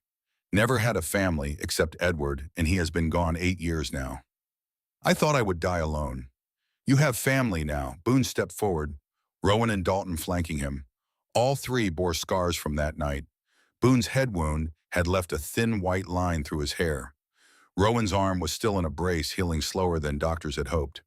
Dalton walked with a slight limp that might be permanent, but they stood straighter, stronger, changed by what they had survived together. "We are getting the club out of the gray area," Boone said, his voice carrying pride. "Going legit. Sullivan is opening a security consulting firm. Uses his SEAL background, helps companies with threat assessment. Rowan is teaching mechanics at the community college, showing kids there is honest work if they want it. And Smoke here?" He clapped Dalton on the shoulder with genuine affection. "Just got accepted to the police academy." Dalton grinned. Still young, but no longer a boy. The fear that had lived in his eyes was gone, replaced by something harder and more durable. "Someone has got to keep you old-timers in line. Figure I might as well get paid for it." The celebration lasted until dawn. There was food and beer, and the kind of laughter that came from people who had faced death together and won. Stories were told and retold, each version getting slightly more exaggerated, slightly more heroic. Someone produced a guitar. Someone else sang Johnny Cash in a voice that was not half bad. Webb's name was spoken with reverence and raised glasses, the way soldiers had honored their fallen for centuries. When Margaret finally returned to her ranch, the sun was painting the Bitterroot Mountains in shades of gold and crimson. She found someone waiting on her porch holding 2 cups of coffee. Thomas Hartwell. 77 now, his hair completely white, his face carved by decades of secrets and decisions that had shaped the world in ways most people would never know. "Thought you might need this," he said, handing her one of the cups. They sat in comfortable silence for a long moment, watching the mountains emerge from shadow into light. The coffee was good, strong and black, the way she had always taken it. "Dragunov died in prison last week," Hartwell said, finally, his voice matter-of-fact. "Heart attack, quick, painless. More than he deserved, probably. But there it is." Margaret nodded. She had made peace with it all. The choices she had made in Prague, the decades of hiding that had followed, the stand she had finally taken when hiding was no longer an option. All of it woven together into a life that was messy and complicated and somehow against all odds good. "I am glad you did not run." Hartwell continued, his eyes on the distant peaks. "Glad you stood and fought." The Elena roar. "I knew the nightingale who destroyed an entire KGB network to save 52 children. She would have done the same thing." "I am not Elena Roar anymore." "No," he smiled, and it transformed his face. "You are something better. You are someone who found family in the unlikeliest place. Someone who proved that it is never too late to stop hiding. Never too late to find home." "There is something else," he said, setting his cup down. "There is a ceremony next month. Arlington National Cemetery. They are dedicating a memorial to the children rescued from Prague in 1984. All 52 of them are contributing. They want you there." Her breath caught. "They know, they have always known. Not your real name, not where you went. But they knew someone risked everything to save them. They have been trying to find you for years." Judith finally told them about Margaret Sinclair, about the woman who saved 3 bikers and fought off a Russian hit squad at 73. They connected the dots. "I do not know if I can." They are not asking for speeches or recognition. They just want to say thank you to the woman who gave them their lives back. He paused at the steps. "You spent 40 years believing you had to hide. Maybe it is time to let yourself be seen, to accept that what you did mattered, that you mattered." Hartwell drove away in a rental sedan, disappearing down the long driveway as the sun climbed higher. Margaret sat alone on the porch for a long time, the photograph of 52 children resting in her lap. She went to Arlington. Boone drove her. He said nothing during the long drive east, just sat behind the wheel of a rented truck and let the miles pass in comfortable silence. When they crossed his border into Virginia, Margaret felt something shift inside her. She had not been back to this state since 1989, since the woman she used to be had died in a warehouse fire and been reborn as someone else. The landscape was familiar and foreign at the same time. The rolling hills, the hardwood forests, the particular quality of light that existed nowhere else in the world. She had been a girl here once, before Prague, before Budapest, before the farm and the passports and the 30 years of service that had consumed her youth and left her with nothing but scars and secrets. On a crisp November morning, she stood among the marble headstones in the quiet dignity of a place that held the weight of a nation's sacrifices. 52 men and women, most of them in their 50s, now gathered around a modest stone marker that bore no name, only a date. Prague, 1984. They did not know her face. 4 decades had changed them both beyond recognition. They knew only that the woman they had come to thank was somewhere in the crowd, watching, listening. A woman stepped forward to speak. She was 54, with dark hair streaked with gray, in the calm, steady hands of someone accustomed to holding lives in her care. A pediatrician from Chicago. She had been 7 years old when Margaret opened that shipping container and found her huddled in the darkness, too afraid to cry. "I do not know your real name," the woman said, her voice carrying across the gathered crowd.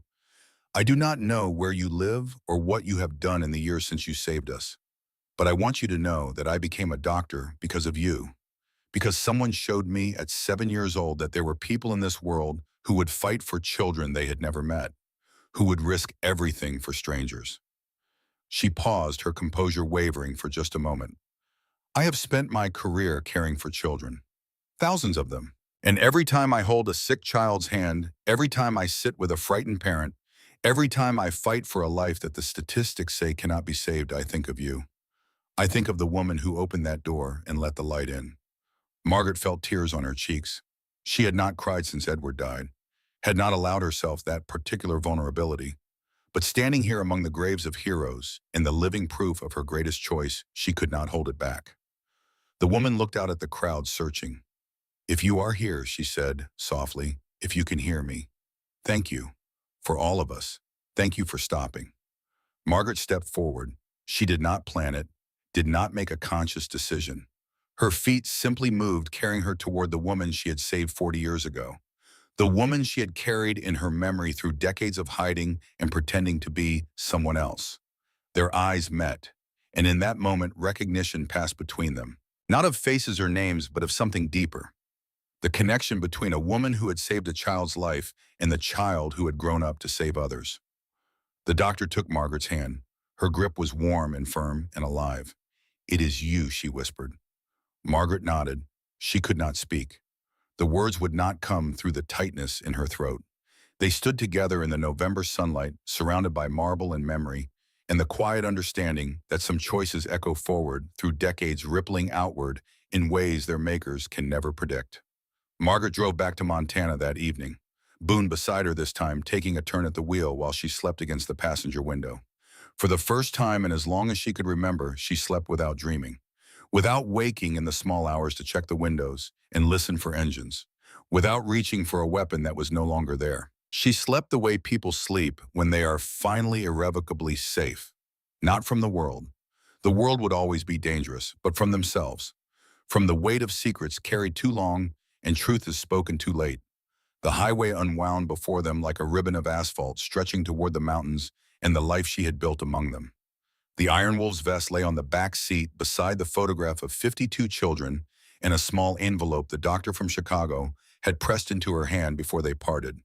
Inside a drawing, made by a 7-year-old girl in a Prague orphanage 40 years ago. A woman with wings standing in a doorway, light spilling in behind her. She had kept it all this time. They arrived home at dusk. The ranch was quiet. The chickens had put themselves to bed. The lavender had been harvested weeks ago, but its scent still lingered in the air, stubborn and enduring. Margaret brewed coffee, black, no sugar, sat on the porch and listened to the evening settle around her, the creak of the house cooling, the distant call of an owl, the wind moving through pine trees with a sound like whispered conversation. Boone sat beside her for a while. They did not speak. They had moved beyond the need for words months ago. Eventually he stood, squeezed her shoulder once, and rode away on his Harley, the engine, note fading into the mountain twilight like a benediction. From down the road a few minutes later, she could hear more engines. The distinctive rumble of Harleys, the Iron Wolves coming for their weekly Sunday dinner. A tradition they had started 6 months ago and showed no signs of stopping. Boone would bring fresh eggs from the chickens he had started raising. Rowan would contribute homemade sausage, a recipe passed down from his grandmother. Dalton would arrive with pastries from the bakery in town, still warm from the oven. And they would all sit around her kitchen table, eating and talking and being the family none of them had known they needed. Arguing about football and motorcycles and whether Margaret's coffee was too strong. It was always too strong. She would not apologize for it. Margaret sipped her coffee and smiled. On the mantel inside, the photograph of Edward still held its place, but beside it now sat a new photograph. 10 men and 1 woman standing in front of a weathered cedar house with the Bitterroot Mountains rising behind them, all of them wearing leather vests, all of them grinning. The woman in the center, silver-haired and small, looked like someone's grandmother. She was someone's grandmother in every way that mattered. And beside both photographs, the drawing from Prague. A child's rendering of a woman with wings standing in a doorway letting the light in. She was 73 years old. She had arthritis and scars and memories that sometimes woke her in the middle of the night. But she also had family, purpose, a life that mattered, a vest that smelled of road dust and brotherhood, a kitchen table that was too small for the people who gathered around it every Sunday and too full of love to notice. And for the first time in 40 years, she had peace. The nightingale had finally stopped singing songs of war. Now she sang of home. The first light of dawn found Margaret in the kitchen, standing over the stove with a cast-iron skillet that had been Edward's mother's. She was frying eggs. 6 of them, 2 for each of the men, sleeping in her living room, cooked the way field rations never were, with butter and salt and the kind of care that came from a woman who understood that a hot meal could do what medicine sometimes could not. Dalton was the first to wake. He sat up slowly on the air mattress, wincing, one hand pressed to the side of his head, where the swelling had begun to recede, but the pain remained. He blinked at the kitchen light, at the woman standing at the stove with a spatula in one hand and a Glock holstered at her hip, and for a moment his expression held the pure confusion of someone who had woken up in a story that made no sense. "Mrs. Sinclair, good morning. Eggs are almost ready. There is coffee on the counter. Help yourself, but be careful, the pot is hot." Dalton stood on unsteady legs and shuffled to the kitchen.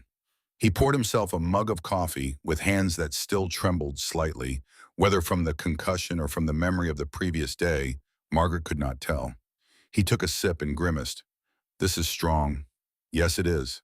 He sat at the kitchen table and watched her cook. There was something in his posture that she recognized. The hunched shoulders, the downcast eyes, the way he made himself as small as possible, as though occupying less space in the world might protect him from whatever the world had planned. She had seen it in children who had grown up afraid, in assets who had been broken by interrogation, in soldiers who had come home from wars that never really ended. "You have questions," she said, not looking up from the skillet. "Yeah, a lot of them. Ask." He was quiet for a moment, turning the coffee mug in his hands. Then, "How did you do it? Live like 2 different people for so long. How did you keep track of which one was real?" Margaret slid the eggs onto a plate and set it in front of him.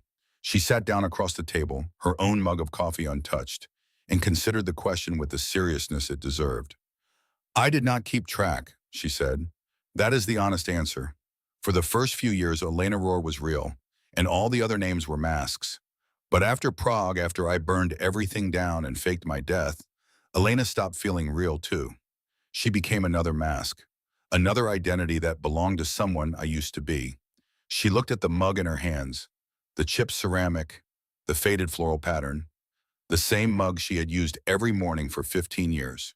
"When I became Margaret Sinclair, dear, I told myself it was just another cover, another name, another lie.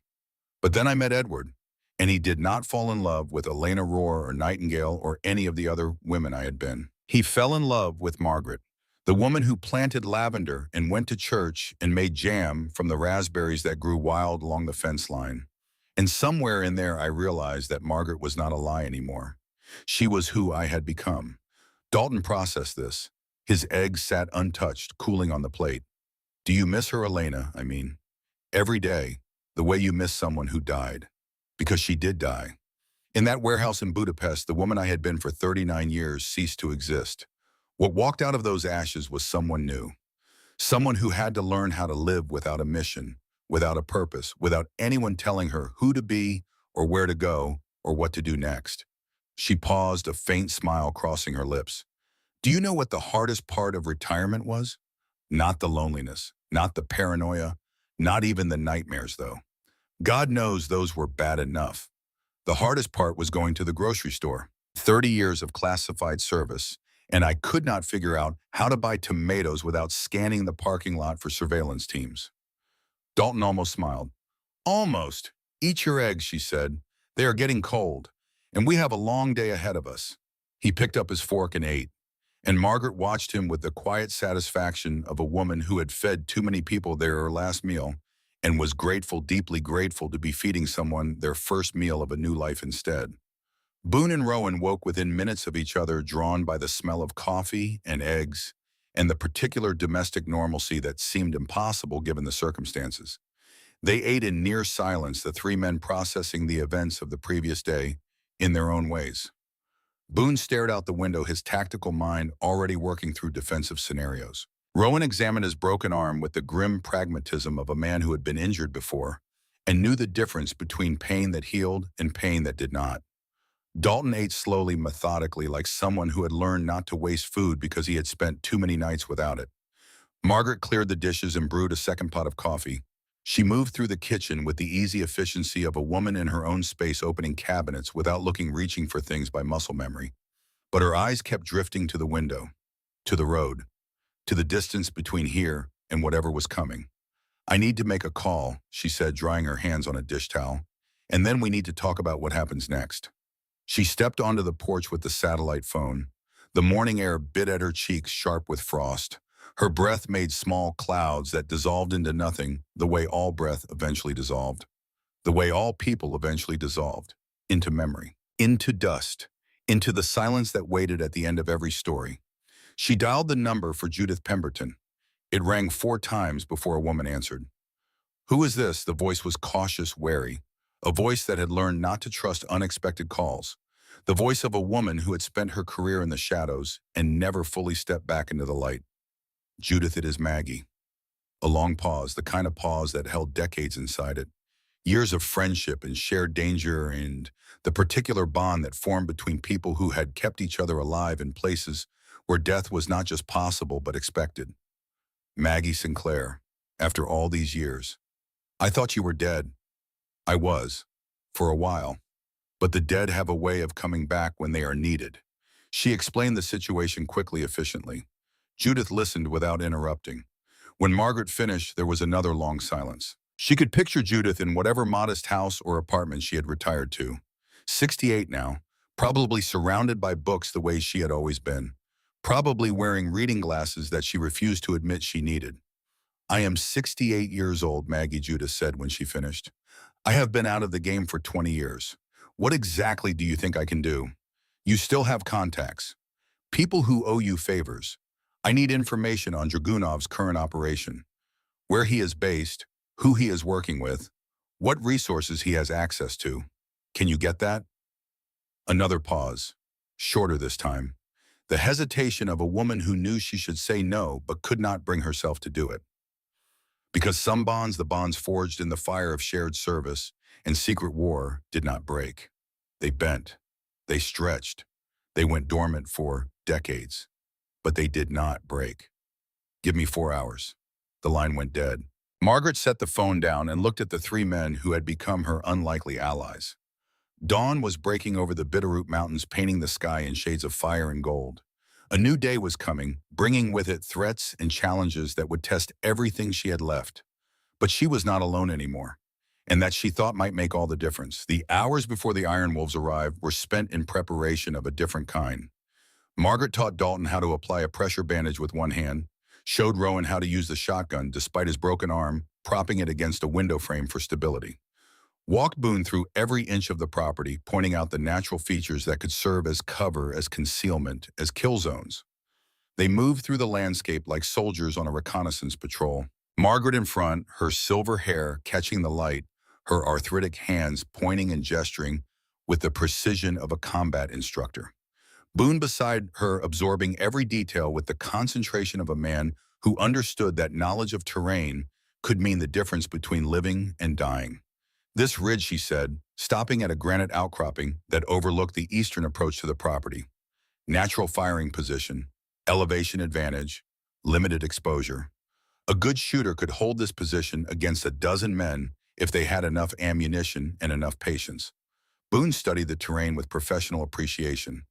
"You have thought about this before. I have thought about every scenario that could unfold on this property. Every approach, every angle, every possible point of attack, and every possible line of retreat. I have been thinking about it for 15 years. She said it without pride or apology. It was simply fact.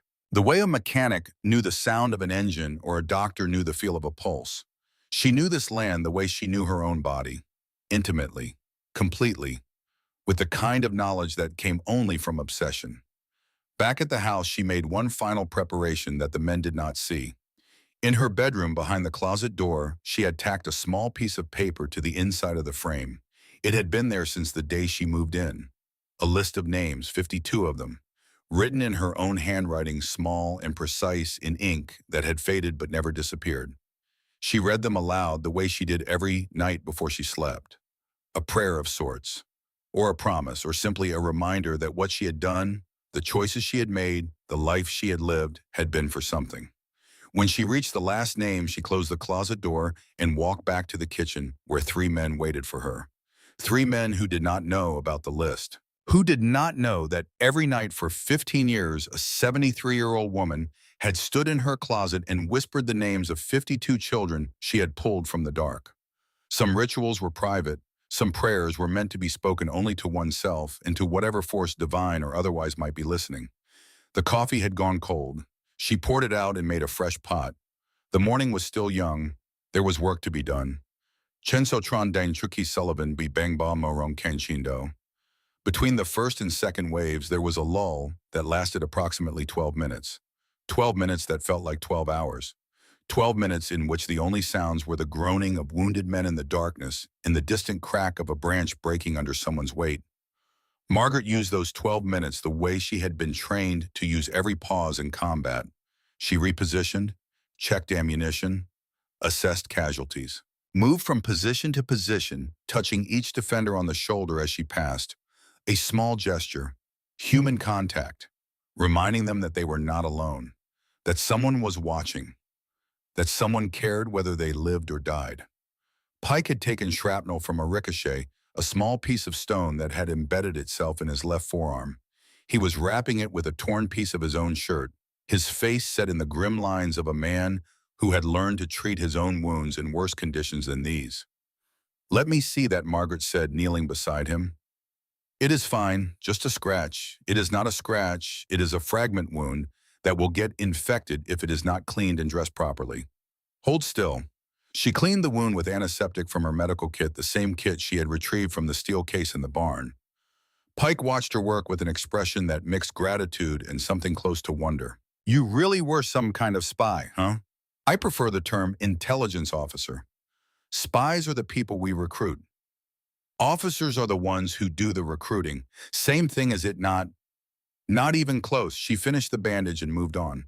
In the barn loft, Boone had not moved from his position. His rifle pointed into the darkness, his eye pressed to the scope, his breathing slow and controlled. He had fired 6 rounds during the first wave. All 6 had found their marks. His force recon training was evident in the discipline of his shooting. No wasted rounds, no panic fire, each shot deliberate, each shot lethal. "How many rounds do you have left?" Margaret asked. 14 in the magazine, 2 spare magazines, 42 rounds total. "Make them count." "I always do." Dalton had not moved from his position beside the thermal optics.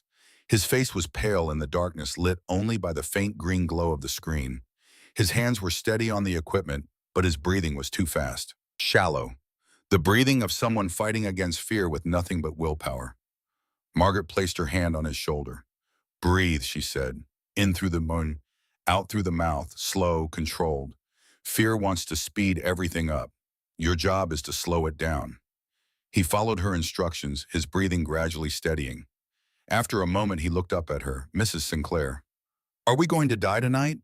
She could have lied, could have offered reassurance that she did not feel, could have given him the kind of empty comfort that commanders gave to soldiers before battles they knew they might not survive. Instead, she told him the truth. "I do not know, but I have survived worse odds than this, and so have the men around you.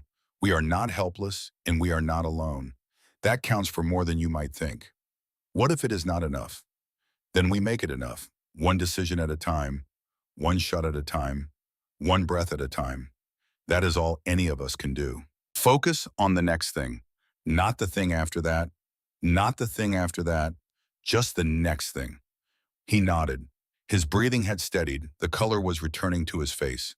Not much, but enough. The second wave announced itself with the hiss of smoke grenades and the sharp crack of suppressive fire. Margaret keyed her radio and felt the entire property shift from stillness to motion, from waiting to action, from the held breath before the plunge to the plunge itself. And in that moment, in the chaos and the noise, in the desperate violence of men fighting for their lives, Margaret Sinclair ceased to exist entirely. The woman who planted lavender and made jam and went to church on Sundays vanished, and in her place stood someone older and harder and infinitely more dangerous. Someone who had survived Prague and Budapest and a dozen other cities whose names were classified. Someone who had carried 52 children out of the dark and buried her own name in the ashes of a burning warehouse. Nightingale. She was back. Chenso kan Helen Webb de Tai Nghia Trang Mo Rong Quatrin Hoi Phuc. Rowan's recovery was the slowest of the three. His compound fracture required 2 surgeries and months of physical therapy. The doctors at St. Patrick's Hospital in Missoula told him he might never regain full use of his left arm. He told them they did not know him very well. He came to Margaret's ranch every Saturday morning, his arm in a sling, a toolbox in his good hand. He said he was there to fix things. The leaky faucet in the kitchen, the crooked barn door that had been hanging wrong for 2 decades, the section of fencing along the north pasture that the winter storms had knocked down. Margaret let him work. She understood what he was doing. Understood that men like Rowan process pain through labor, through the physical act of making things right, of taking something broken and putting it back together with their hands. It was the same impulse that had made him a mechanic. The belief that the world could be fixed if you had the right tools and enough patience. Sometimes they worked together in companionable silence, Margaret holding boards while Rowan hammered nails one-handed. Sometimes they talked, not about the battle or the injuries or the men who had died, about other things, about Rowan's daughter who he had not seen in 3 years because her mother had moved to Portland and taken the girl with her, about Margaret's garden and the particular challenges of growing lavender in Montana's unforgiving climate, about Edward and the way he used to hum while he worked always the same 3 songs, always slightly off-key. "He sounds like a good man," Rowan said one Saturday, his voice gruff with the particular tenderness that large men sometimes carried for small memories. "He was the best man I ever knew," Margaret replied. "And I have known a lot of men. Some of them were brave, some of them were brilliant, some of them were dangerous in ways that would give you nightmares. But Edward was the only one who was kind, truly kind, in the way that costs something, in the way that requires courage of a different sort." She handed him a nail and held the board steady. "He knew what I was," she continued. "Never asked for details. Never pushed. Just loved me and trusted that whatever I had done, whatever I was hiding from, was something I had good reason to hide.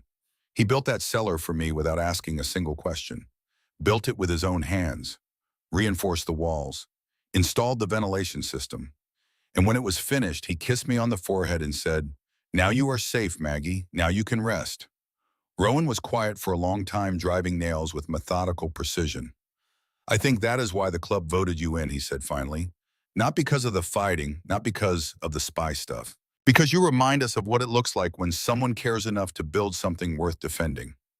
A home, a family, a place where people can rest." Margaret looked at him, at this big, quiet man with the broken arm and the gentle eyes, at the way he held the hammer with such careful precision, even with only one working hand, at the way he spoke about her home as though it were something sacred. "Thank you, Rowan," she said, "for fixing my fence." He smiled, a rare expression on his weathered face. "Anytime, Mrs. Sinclair. Anytime." Boone's path was different. He threw himself into the security consulting firm with the same intensity he had brought to Force Recon. Within 6 months, Briggs & Gallagher Security Solutions had contracts with 3 major corporations and a reputation for thoroughness that bordered on obsession. Boone traveled frequently assessing threats and vulnerabilities at facilities across the Northwest. But he always came home to Missoula. Always showed up on Sunday mornings with fresh eggs and a story about some corporate executive who could not understand why their building needed better locks. He called Margaret once a week, sometimes to ask for advice, sometimes to share a success, sometimes just to hear her voice.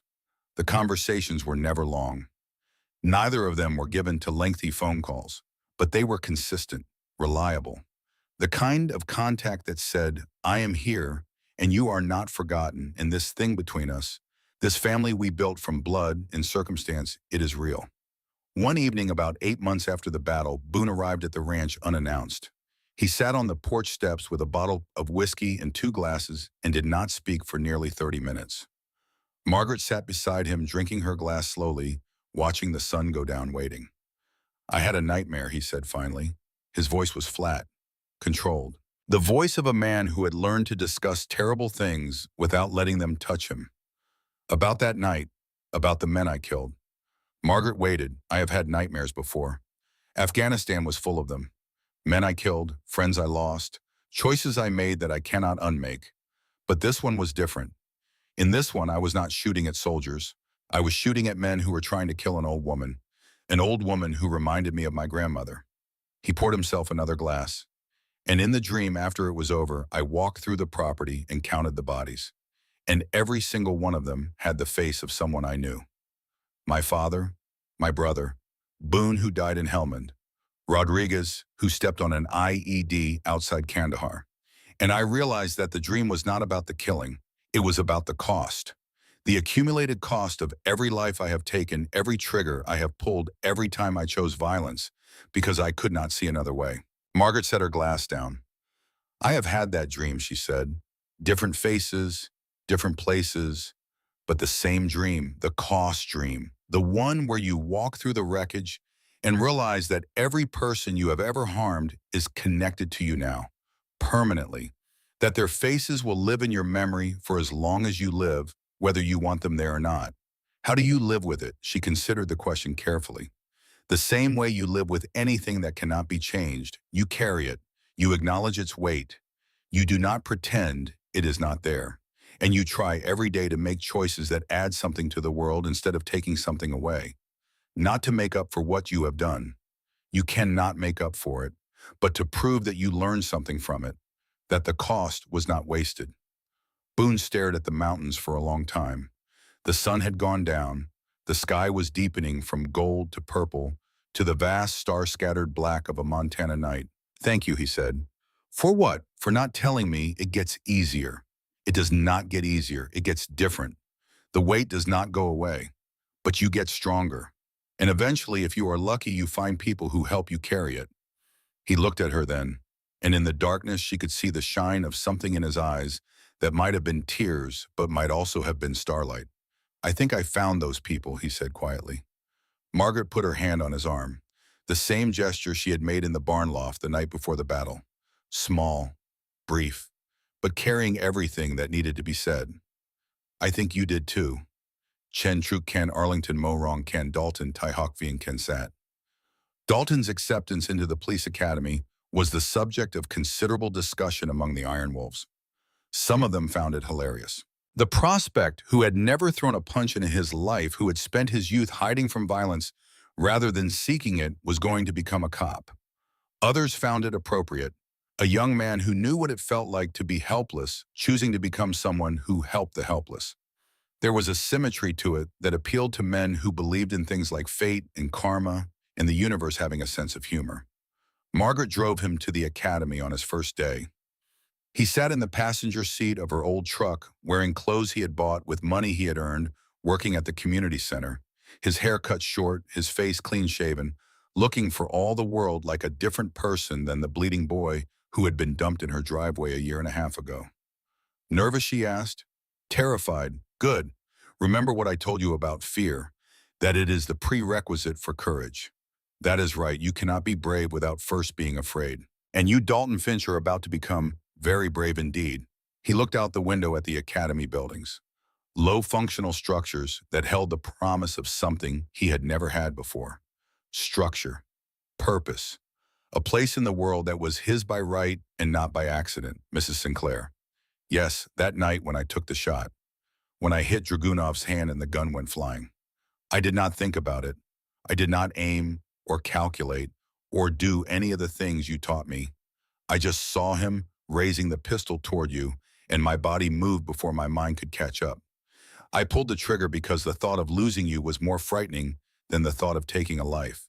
He turned to face her, his eyes holding the particular intensity of a young man who has discovered something important about himself and needs to say it aloud before it slips away.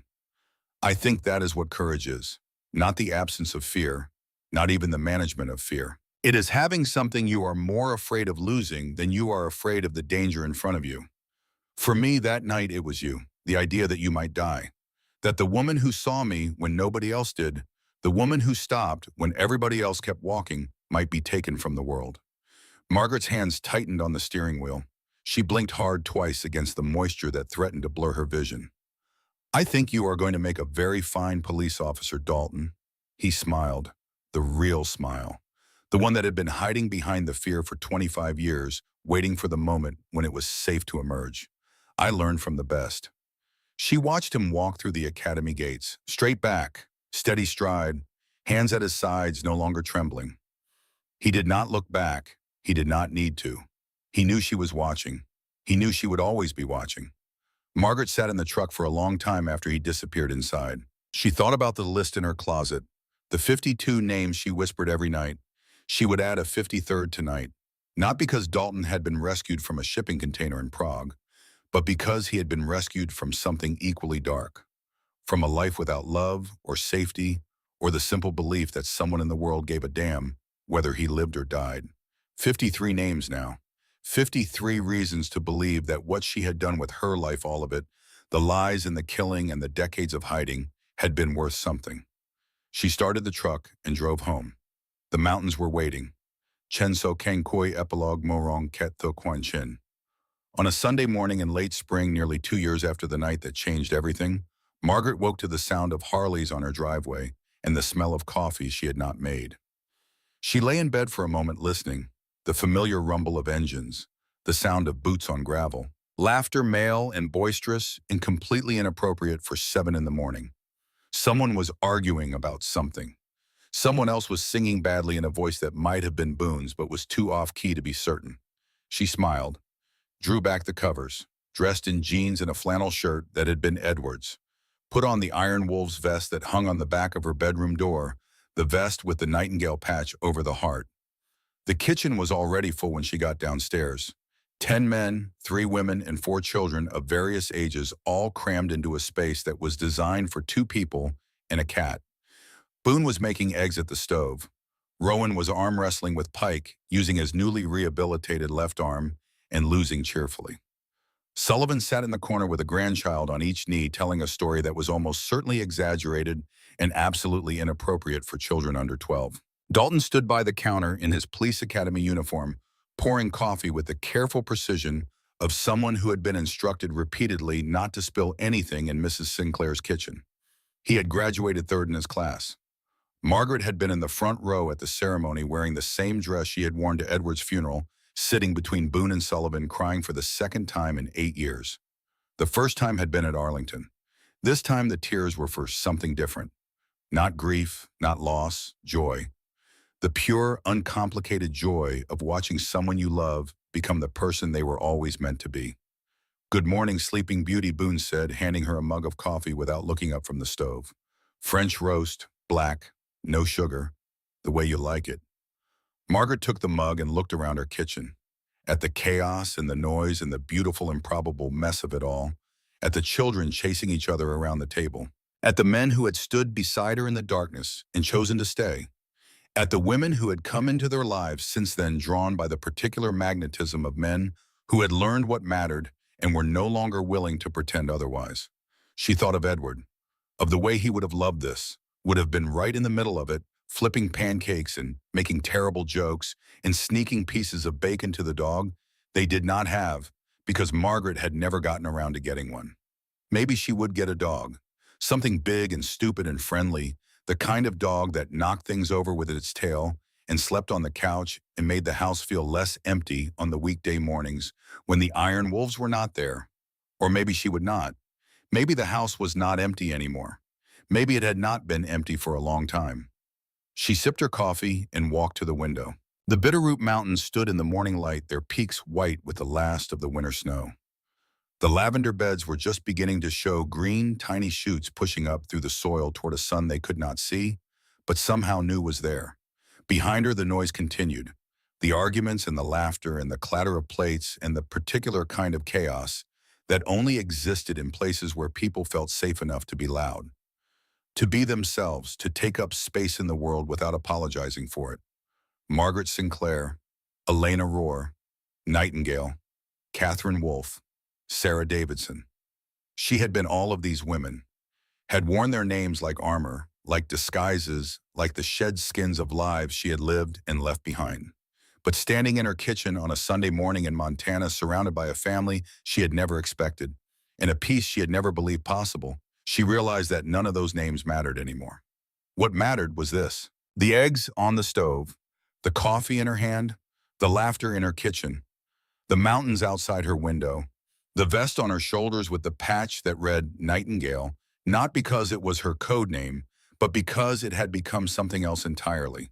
A symbol, a reminder, a promise that even the darkest stories can end in light. She turned away from the window and sat down at the kitchen table. Dalton set a plate of eggs in front of her. Boone refilled her coffee. Sullivan's grandchild climbed into her lap without asking the way children do when they have decided that someone is safe. Margaret looked at the child, small, trusting, completely unaware of the violence that had been done to protect the world she was growing up in. Completely unaware that the old woman holding her had once carried 52 children out of the dark and spent the rest of her life trying to forgive herself for not being able to carry more. The child looked up at her and smiled. Margaret smiled back. Outside, the wind carried the scent of lavender and pine and the first warmth of spring.